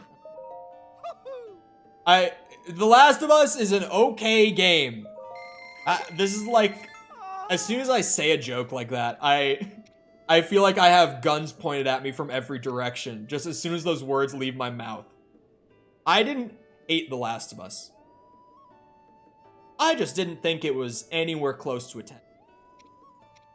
Remember when IGN gave Alien Isolation really bad scores? Yeah. IGN gave them a 10 out of 10. Just so we're all... Speaking of IGN, they did give it a 10 out of 10. But I think that all that Bird is getting at here is that IGN can't review games, and I will strongly agree.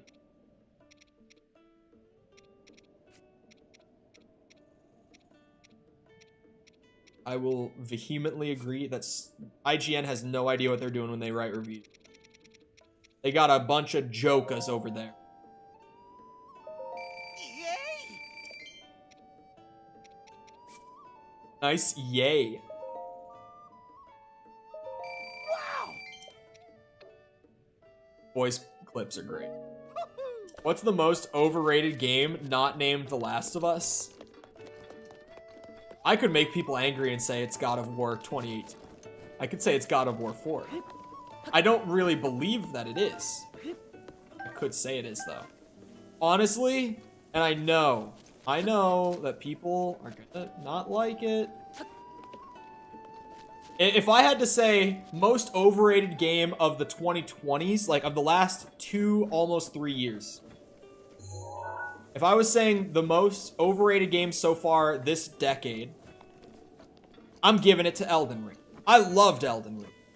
But again, anything that gets that high of reviews, like universally across the board, and then is like, it was really good. It wasn't like 10 out of 10 perfect masterpiece for me, or even close. When everyone was giving it 9.5 and 10s, honestly, it was probably an 8 or a 9 tops. Yeah, it's like, it happens where there's something to be said about, like, sometimes it's just generating hype. And it sucks that the need to be skeptical is there because it happens as often as it does. There's no way Elden Ring is the most overrated game. I didn't say of all time. I said of the 2020s. Like, so far, out of the last almost 3 years, Elden Ring is, out of games that got, like, insanely high scores and that I've played personally, and Elden Ring I feel good about saying it because I put in over 100 hours. I think Elden Ring was pretty overrated. I still think it's really good, but I don't think it's a 10 out of 10. I think I could see reasoning for a 9 out of 10, but it wasn't a 9 out of 10 for me. I don't think it was FromSoft's best work from what I've played, even. Like, Elden Ring was one that I was just like, man, I don't know. I think we might have overrated it. But what else, like, in the 2020s got the kind of reviews that, like, Elden Ring or now God of War Ragnarok have gotten? Like, I can't even think of games in the 20s that have gotten that sort of review. Oh, wait. Last of Us 2 was 2020, wasn't it? Or, sorry, 22. It was 2020. That's what I meant to say. Last of Us 2 was 2020, right? But Bird did say not The Last of Us. But I will take it back. If The Last of Us 2 was 2020, which I think it was, then that's the most overrated game of the decade. I was thinking it was like 2019, but now I'm thinking I might be. Elden Ring second, then. It was great. I didn't even like it as much as their old stuff. Maybe this is just me. I wonder, I should ask, like, other friends of mine who played Elden Ring back when it came out. Because I had some buddies who were, like, super in on that hype. Like, totally in on the 10 out of 10 wave. They thought it was, like, the perfect Soulsborne game. Best one ever made. I wonder if I were to ask them now if they still think that. If that opinion would hold for them. Because, like, those same buddies haven't touched the game since, like, May. Like, haven't touched it since the summer started. So I'm curious if they would still think that it's that good. Or if it was kind of just, like, a really, really strong honeymoon phase sort of thing. Because both of them are, like, insane Soulsborne, like, they love... One of them has, like, 500-600 hours in Dark Souls 3. Like, those are his favorite games of all time. Like, his single favorite series. I would really like to ask him again. Because he, in particular, has not touched it in months. You know what game needed more hype? Fuck off. I've played Daikatana. You won't get me to agree to this one. I've played it, and it genuinely is as bad as people say it is. I don't know if you've played it or not, but, like, I'm full serious. It is that bad. It is so that bad.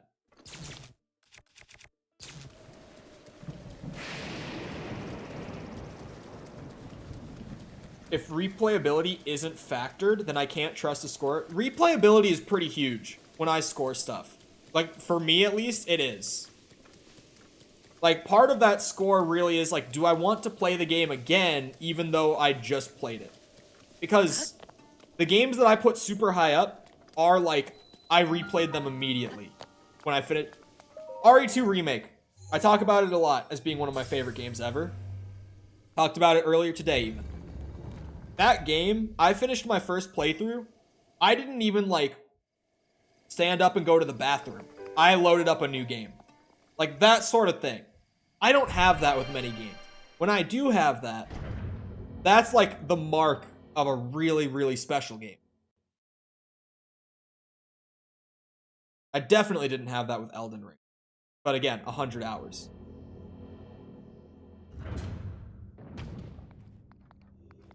Really, does a game live up to the hype? This one delivered beyond hype. Yeah, I definitely heard that a lot with Elden Ring. It's that thing where it's like, now that we're not in the hype, did it deliver on the hype?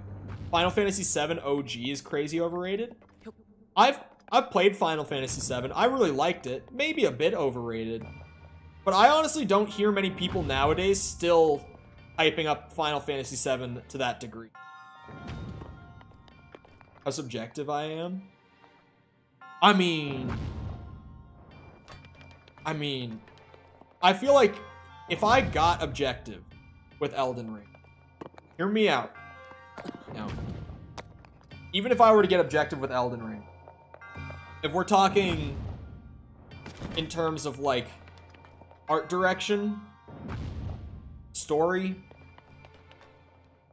stuff like that, like its enemy design is amazing, its sandbox is amazing, but there are still things that Elden Ring doesn't do as well as its predecessors. Like Bloodborne and Dark Souls 1, especially when it gets into like art direction and storytelling and stuff like that. Elden Ring definitely doesn't hit the same high that those two games do in those regards. Not to say that the story's bad or that the art isn't great, but it didn't top previous work. Previous works that didn't get the same ratings that Elden Ring did. And that's the only reason that I would say it's important to factor in. You can be subjective on everything except Halo 2's mid-campaign. I think Halo 2, for the story, for the art, for the direction it took the franchise in, amazing.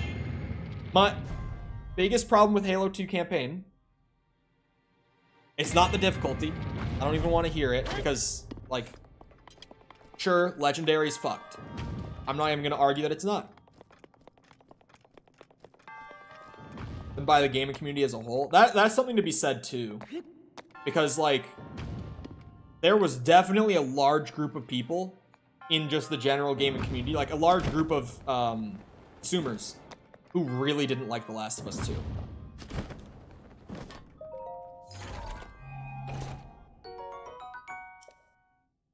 Oh, that's another thing I should have said with Elden Ring, level design. Elden Ring has its moments of really good level design. Like, is it Rey Lucaria, the first, like, magic academy that you have to go through? The one with Renala in it. That's Rey Lucaria, right? That level, which is actually a level, like, cut off from the rest of the open world, feels great. Like, the level design is still there, but it's so, like, almost never touched because of the open world design. You know what I mean? Whereas, like, something like Bloodborne and Dark Souls 1, that's, like, their old formula. It was, like, you could constantly be in and appreciate their level design. Did I ever 100% it? In terms of, like, achievements or anything like that? Unless they were all beefed up to the quality of Elden Ring. I think Demon's Souls is... it's entirely different structurally than Elden Ring. Like, if I'm understanding right, more the issue that you have with the older Soulsborne, and correct me if I'm wrong, it's not even like that the quality isn't there. It's a lot of it's just open world and maybe boss fights. I don't know. If it is like the boss fights, I don't think you've mentioned that to me before. As a Souls game, what everything like post 2009 that FromSoft has done. I shouldn't say that because I think they've done like some of those Gundam games. I think they did one or two of them. Let's just say when Elden Ring, or sorry, When FromSoft makes a Soulsborne, they make a Soulsborne. And Elden Ring is absolutely a Soulsborne.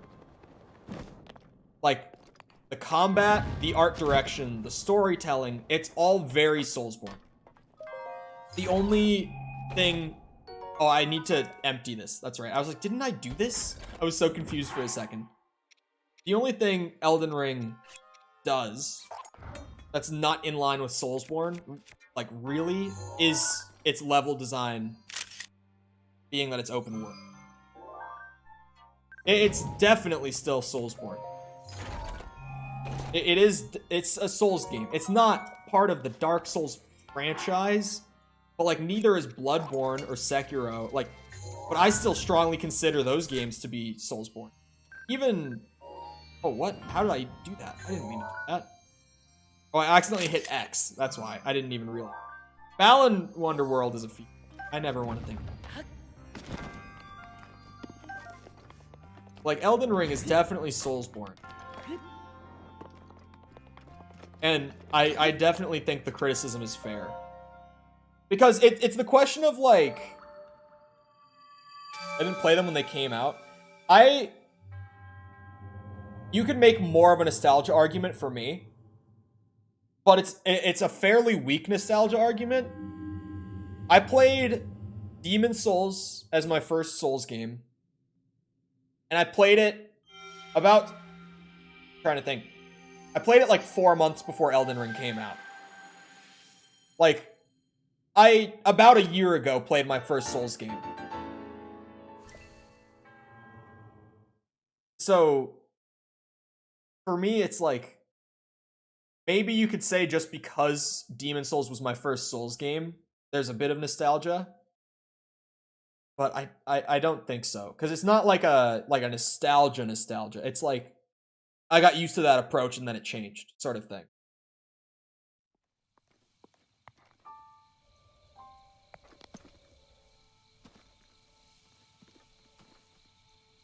Nothing in any of the previous games have a single element that isn't 10 times better.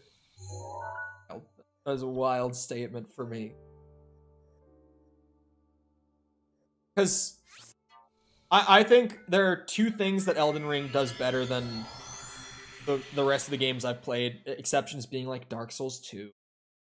Elden Ring does like enemy design in terms of just like their interactions with the player, and build diversity better. But like, aside from that, I was definitely not as interested in Elden Ring's story as I was in most of the other Soulsborns I've played. Trying to think. Like, Dark Souls 2's story was just... Yep. Enjoyed it, and I played it every day for hours before Elden Ring. I will never play it again. Bro. See, you and I played Dark Souls 1 at, like, the same time. Roughly. If you said, like, a couple months early. I played Dark Souls 1 in, February.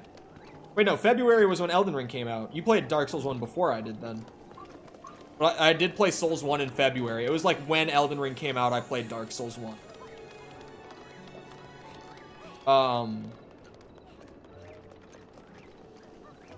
Is the clothing store higher up? No, it was lower. It was lower. 'Cause I've been to the clothing store.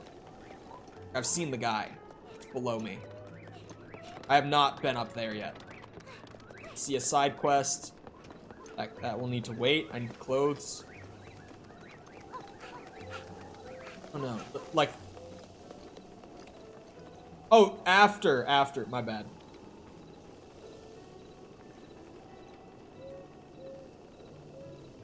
Bought Elden Ring in April. Okay. So then we did play it around the same time.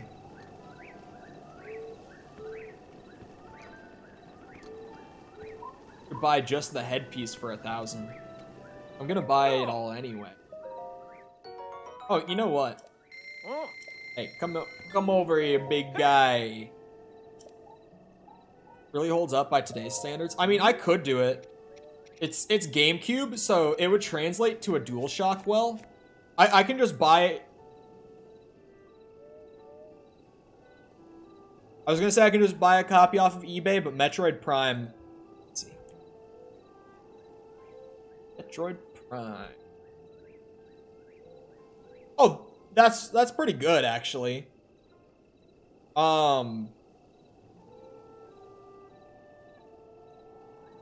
There's a guy doing a buy 2 get 1 free on literally just the original Metroid Prime for GameCube.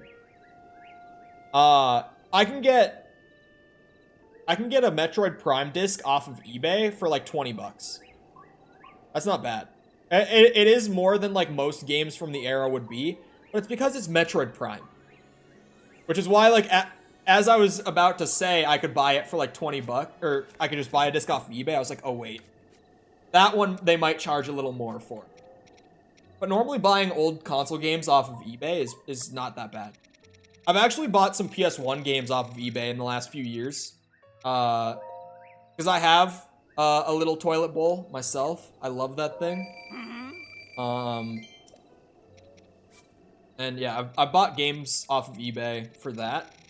Even though now I play like exclusively on DuckStation with my toilet bowl games.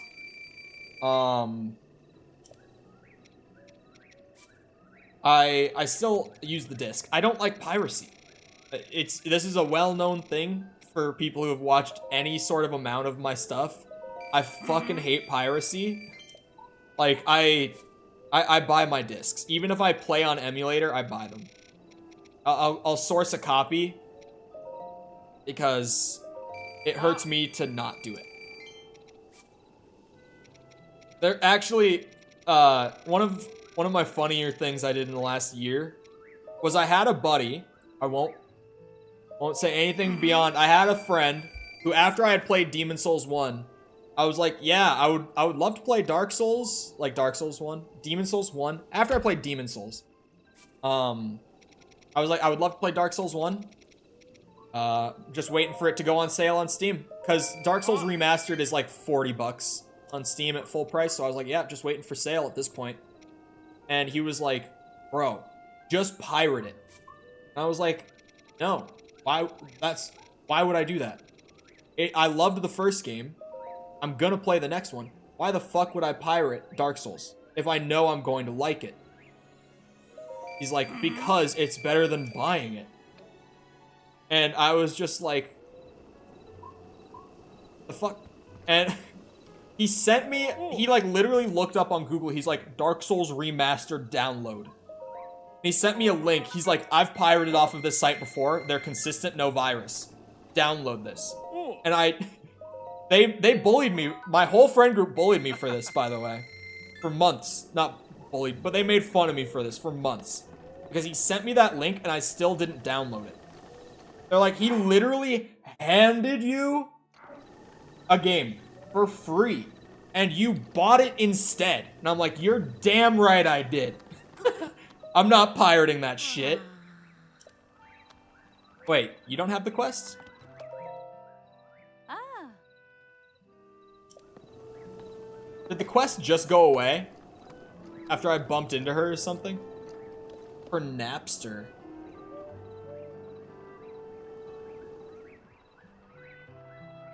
Oh!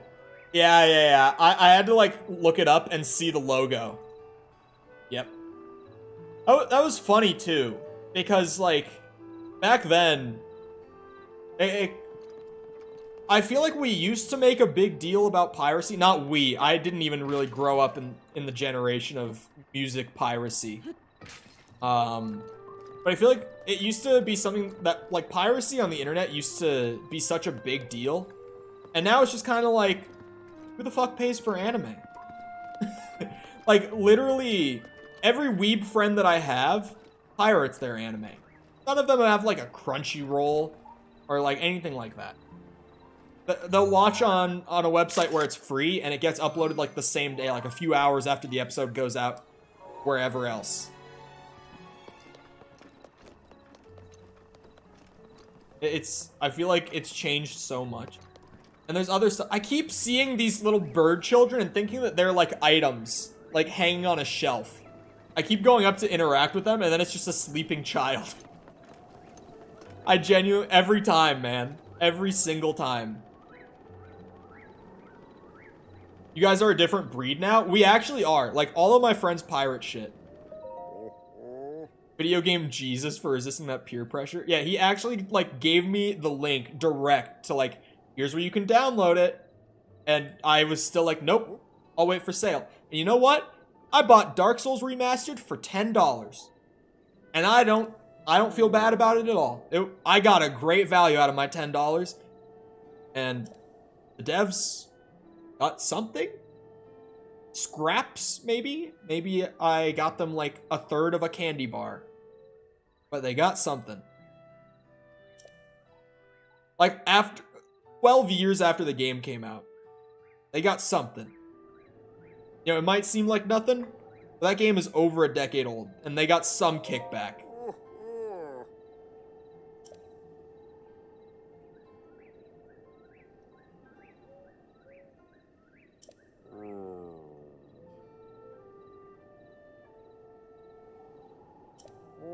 Oh yes, a descendant.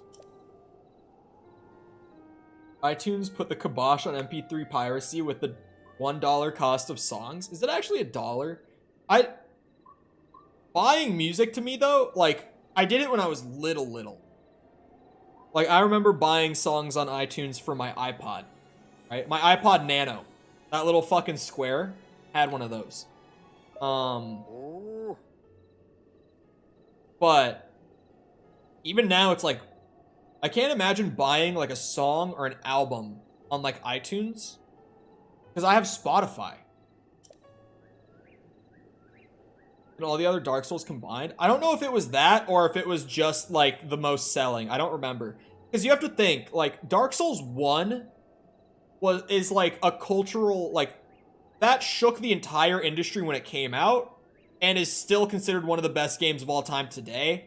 I doubt that it sold more than all three combined. But I think that it passed Dark Souls 1 in sales, which I think was the best selling up to this point.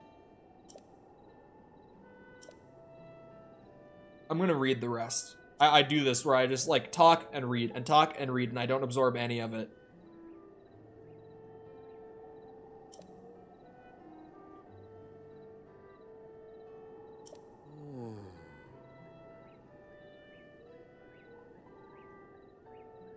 Stomach is growling.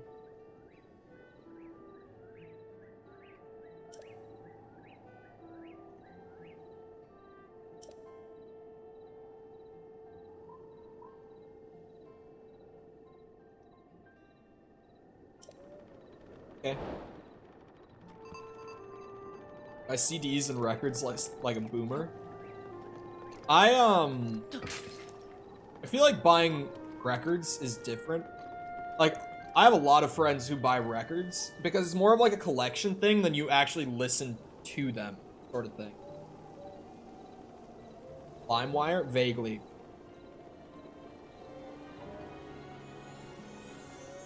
My lips are beyond chapped the last couple days. I've been trying to fix them because it's just been such an annoyance. I got a thing of chapstick. I've just been applying it like every 2-3 hours because they've been so fucking chapped. Crazy. They were peeling.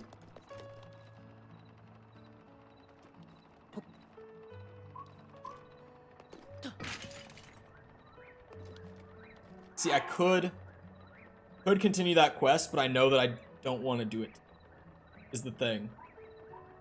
So what if instead we went to the very edge of the map up here and got the Koroks from up there? That's my adventure for the end of stream. Because I set a goal for how many Koroks I wanted to get today. I didn't get that many. I'm still not going to get that many, like doing Koroks for the rest of the stream. But I did a lot of various other things and some shrine. Yeah, I did a lot other than that, so it's whatever. I made progress nonetheless, even if I didn't get as many Koroks as I set out to.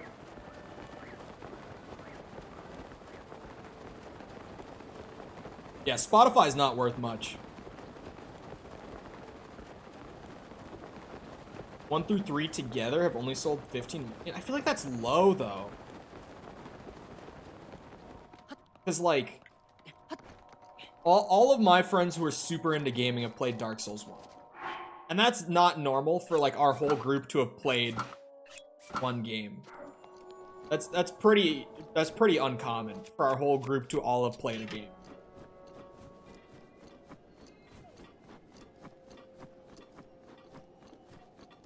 I feel like that's got to be lowballing it. And even most of them have played more of the trilogy than I have. Like, most of them have played the whole trilogy. I still haven't played Dark Souls 3. You don't realize you're niche nerds? We're not, though. Like, we're such normie level nerds. When you break down, like, nerd culture, and if you were to make it into, like, a spectrum, right?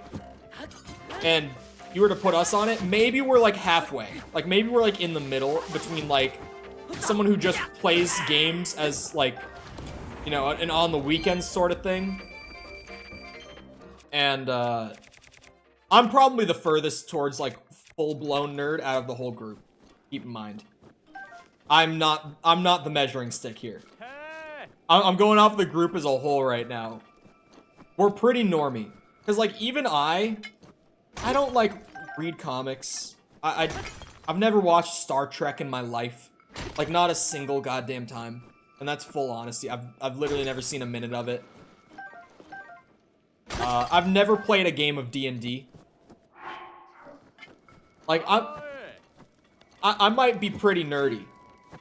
I might be pretty nerdy.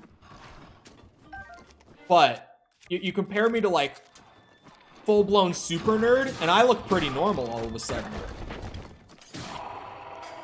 I look a lot more normal by comparison. Just leave my degree out of it. As soon as my degree gets thrown in there, I might take a solid jump towards the nerd side of that graph, but my $80,000 receipt that sits in my closet. Sorry.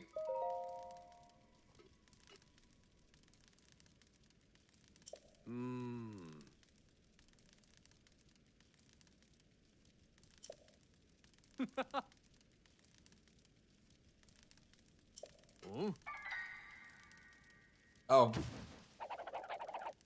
Oh, I see. Like, what is he saying? I'm gonna die.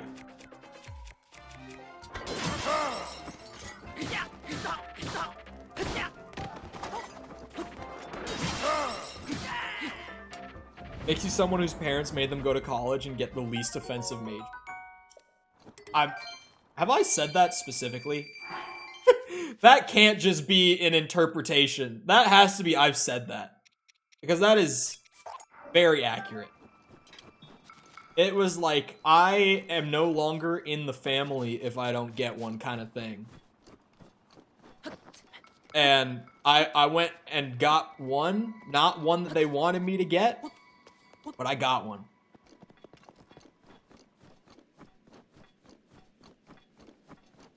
It's a fallback. I know Full Sail grads. Okay. Fair enough. That is kind of the common story there.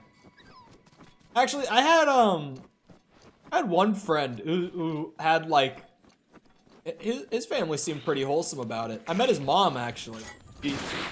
She visited a lot.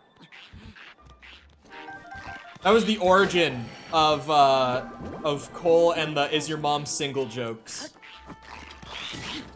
She wasn't like hot mom or anything. It was just me being funny, and then I was like, damn, why don't I say that more often? That's funny as shit.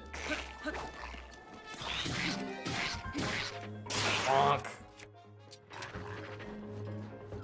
What game was? Oh, it was Gotham Knights. I was like, when did I recently make a really good "Is your mom single" joke? It was Gotham Knights.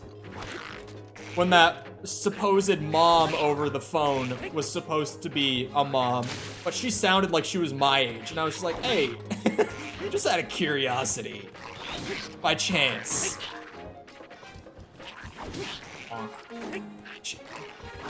Ow! What?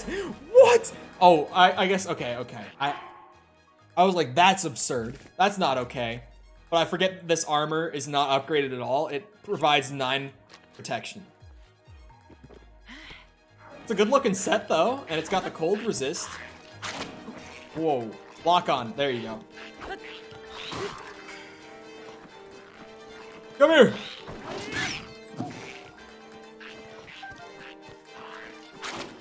Bonk.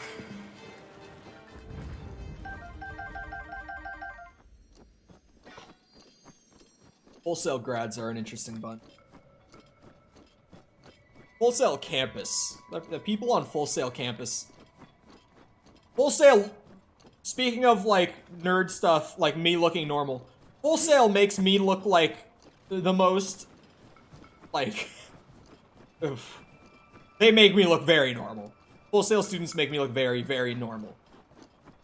I will say that. I take pride a little bit in a weird way. In the way of like, if you were to see me at like a group event of some sort, you wouldn't pin me for who I am. It's when I open my mouth that you're suddenly like, oh, he's into some real nerd shit. When I start talking about hardware and history of the industry and all this shit, that's when you're like, oh wait. When are 5-hour streams? Forget it. Actually, I shouldn't say that. Never mind. Forget that I said that. Forget I said actually. Remember I said forget it. Forget the actually.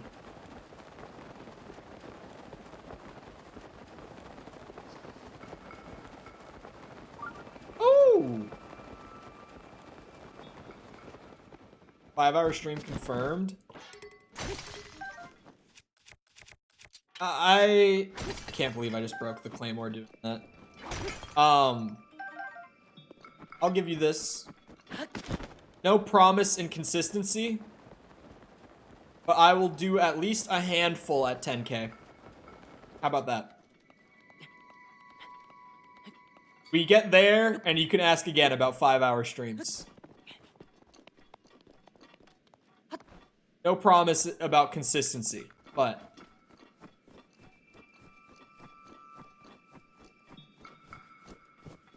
Where'd that shrine go? Is it up here? Not on my radar anymore. Plus 1 hour every 1K? Yeah, kiss my ass. We're already half... Absolutely not.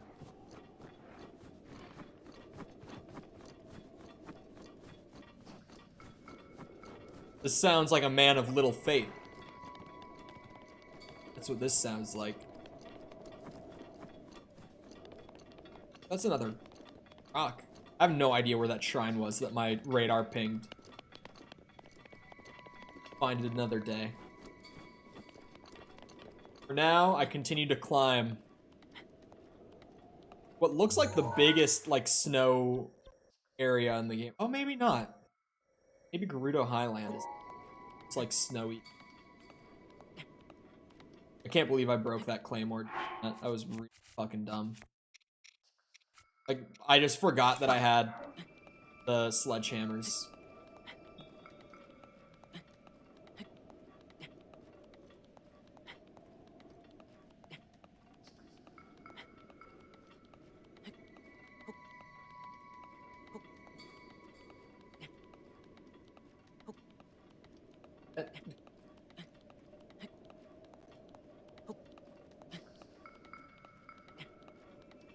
Keep climbing, Link. You'll get there. You'll get there. Keep her going.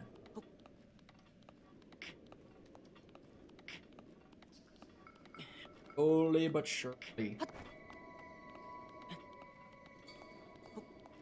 Oh. What was it that one of my said? One of them said something that even I was like, holy shit. You sound like you're from Minnesota. Because I sound like I'm from Minnesota. It's been slowly regressing. And I fear for what I'll sound like in like a year. But... Because I used to... The accent used to be noticeable. Like, immediately noticeable. But... Florida helped. It's been slowly reverting in my time here. But... One of I think it was my mom said oofda the other day. I was like, oh my god, you can't say that. You cannot use that word. Make us look bad. Anyone who's not from here, immediately, it was like, you can't be saying oofda. I don't even say oofda. I've never said oofda. Like, unironically. Never. That's a corner. I don't even have this one marked, but I just saw that. I've sounded real fucking Minnesotan, but I've never said oofda.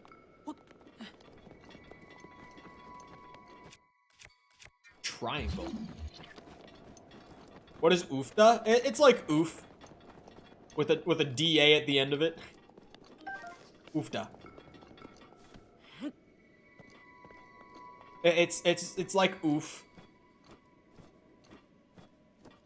It's a Minnesota thing. People here say it. It is, and every time I hear it, I'm like, oh my, I can't believe that's a real thing people say. Like, I'm from here. I have, or at least I used to have, a pretty strong accent. I've never said oofda.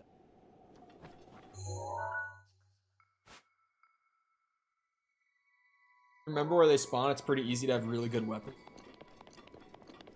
Ope is a giveaway? Is it? I feel like a lot of people go oop. Maybe not ope, but maybe oop. Like, just generally speaking. Ope, maybe. I'll give you ope.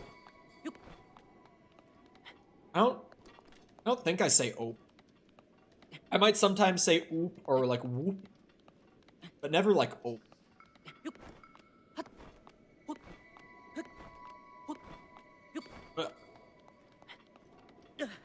I'm hot. I don't think so. I might not be the best authority though.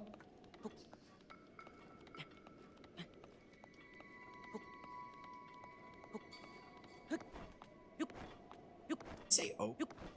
I feel like I'm having a crisis over this. I can't think of like, I don't think that I say oh. But now I'm sort of like, there's a chance that I do. I just don't notice it. Like, there are some things that I know that I say. Like, after Florida, most of them are conscious. Like, I notice when I say it. Like, bud, buddy. What else is north? Stick and puck. Stick and puck. Jersey. Or no, fucking, not jersey, sorry. Sweater in reference to a jersey. Like a hockey jersey. Or like a football jersey, a sweater. What else do I say? That's like immediate giveaway for some people.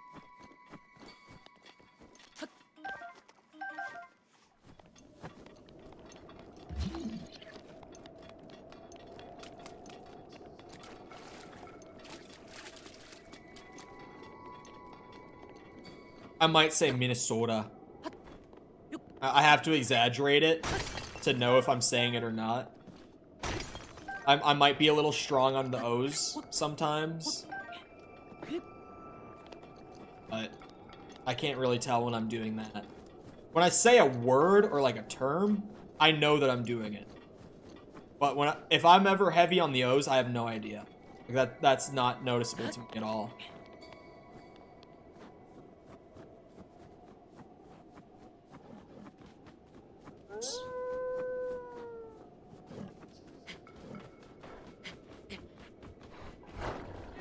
Don't you fucking... Oh, jeez. Ooh. Hello? That's convenient. What's that?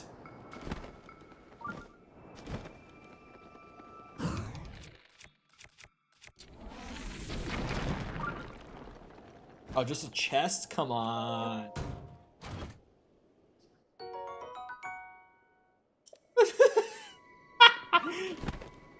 Come on, the accent's not that bad. It's endearing, right? It's a goofy accent. Where was she from? Like Minneapolis or like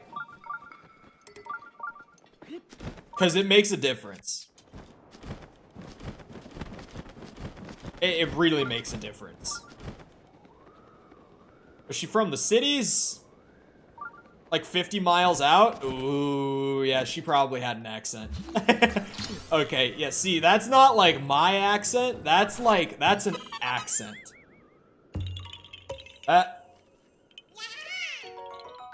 That's an accent.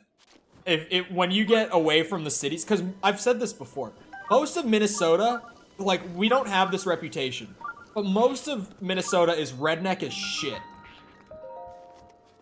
Like, super redneck. And the accent that you hear when people are exaggerating it, that's like an actual thing for people who aren't from the cities. From the cities, it's like we have an accent, but it's pretty dialed back compared to like the generic like, oh, oofda bud, oh. I don't know what else to say. My brain at this point in the day is mush. You know what I mean. Yeah, outside of the cities, we actually sound like the stereotype. And our redneck as shit.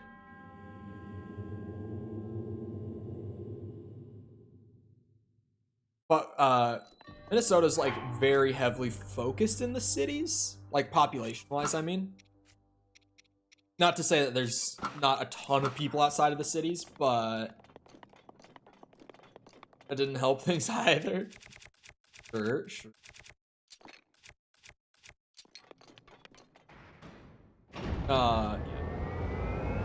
Yeah. Probably had a pretty accent. Was she north of the city? Do you know from where it was 50 miles out? North? Yep, she had an accent, like a very strong accent. I'm trying to think. 50 miles.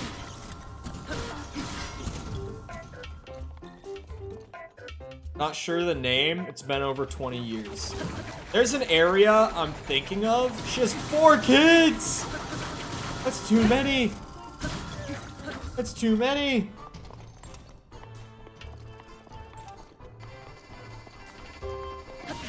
Ah.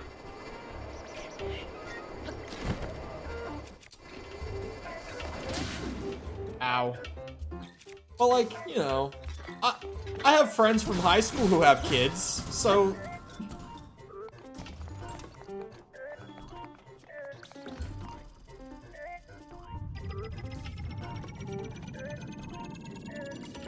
let's see it.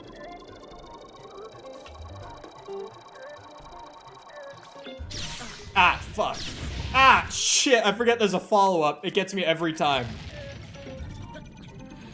I mean, I don't want none, but I don't want any anytime soon. Ah, for fuck. There we go.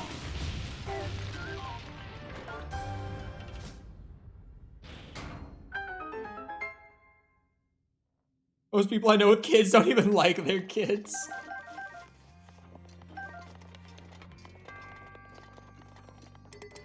Kids fucking... yeah. Some kids suck.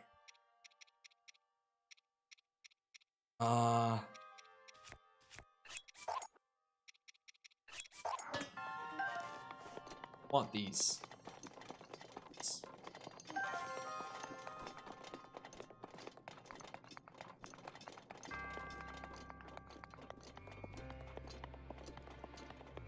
I need to map just the general area I'm thinking of. If I'm right, 50 miles. Let's go. Oh, that's. So wait, could it be like? Yeah. Not as far out as I was thinking.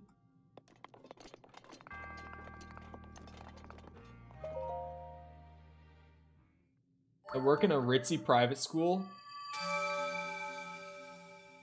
Somewhat.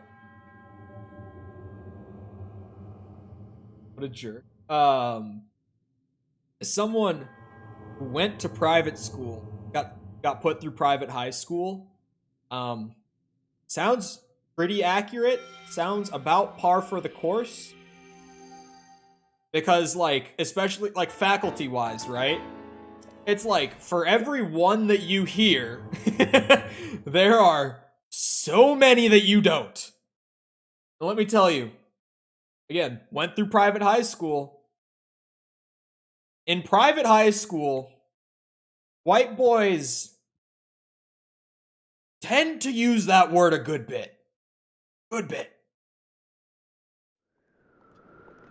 Good solid bit.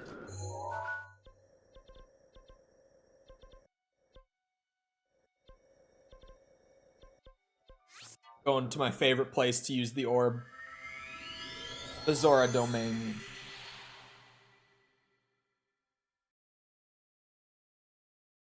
I don't know why. I read, the first time I read it, I read Scooter, or sorry, I read soccer as Scooter.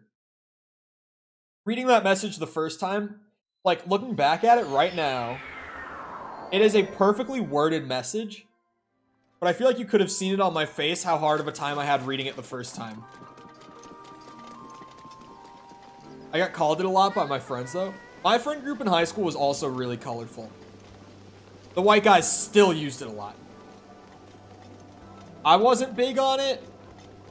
Like, I wasn't a fan of the use of it.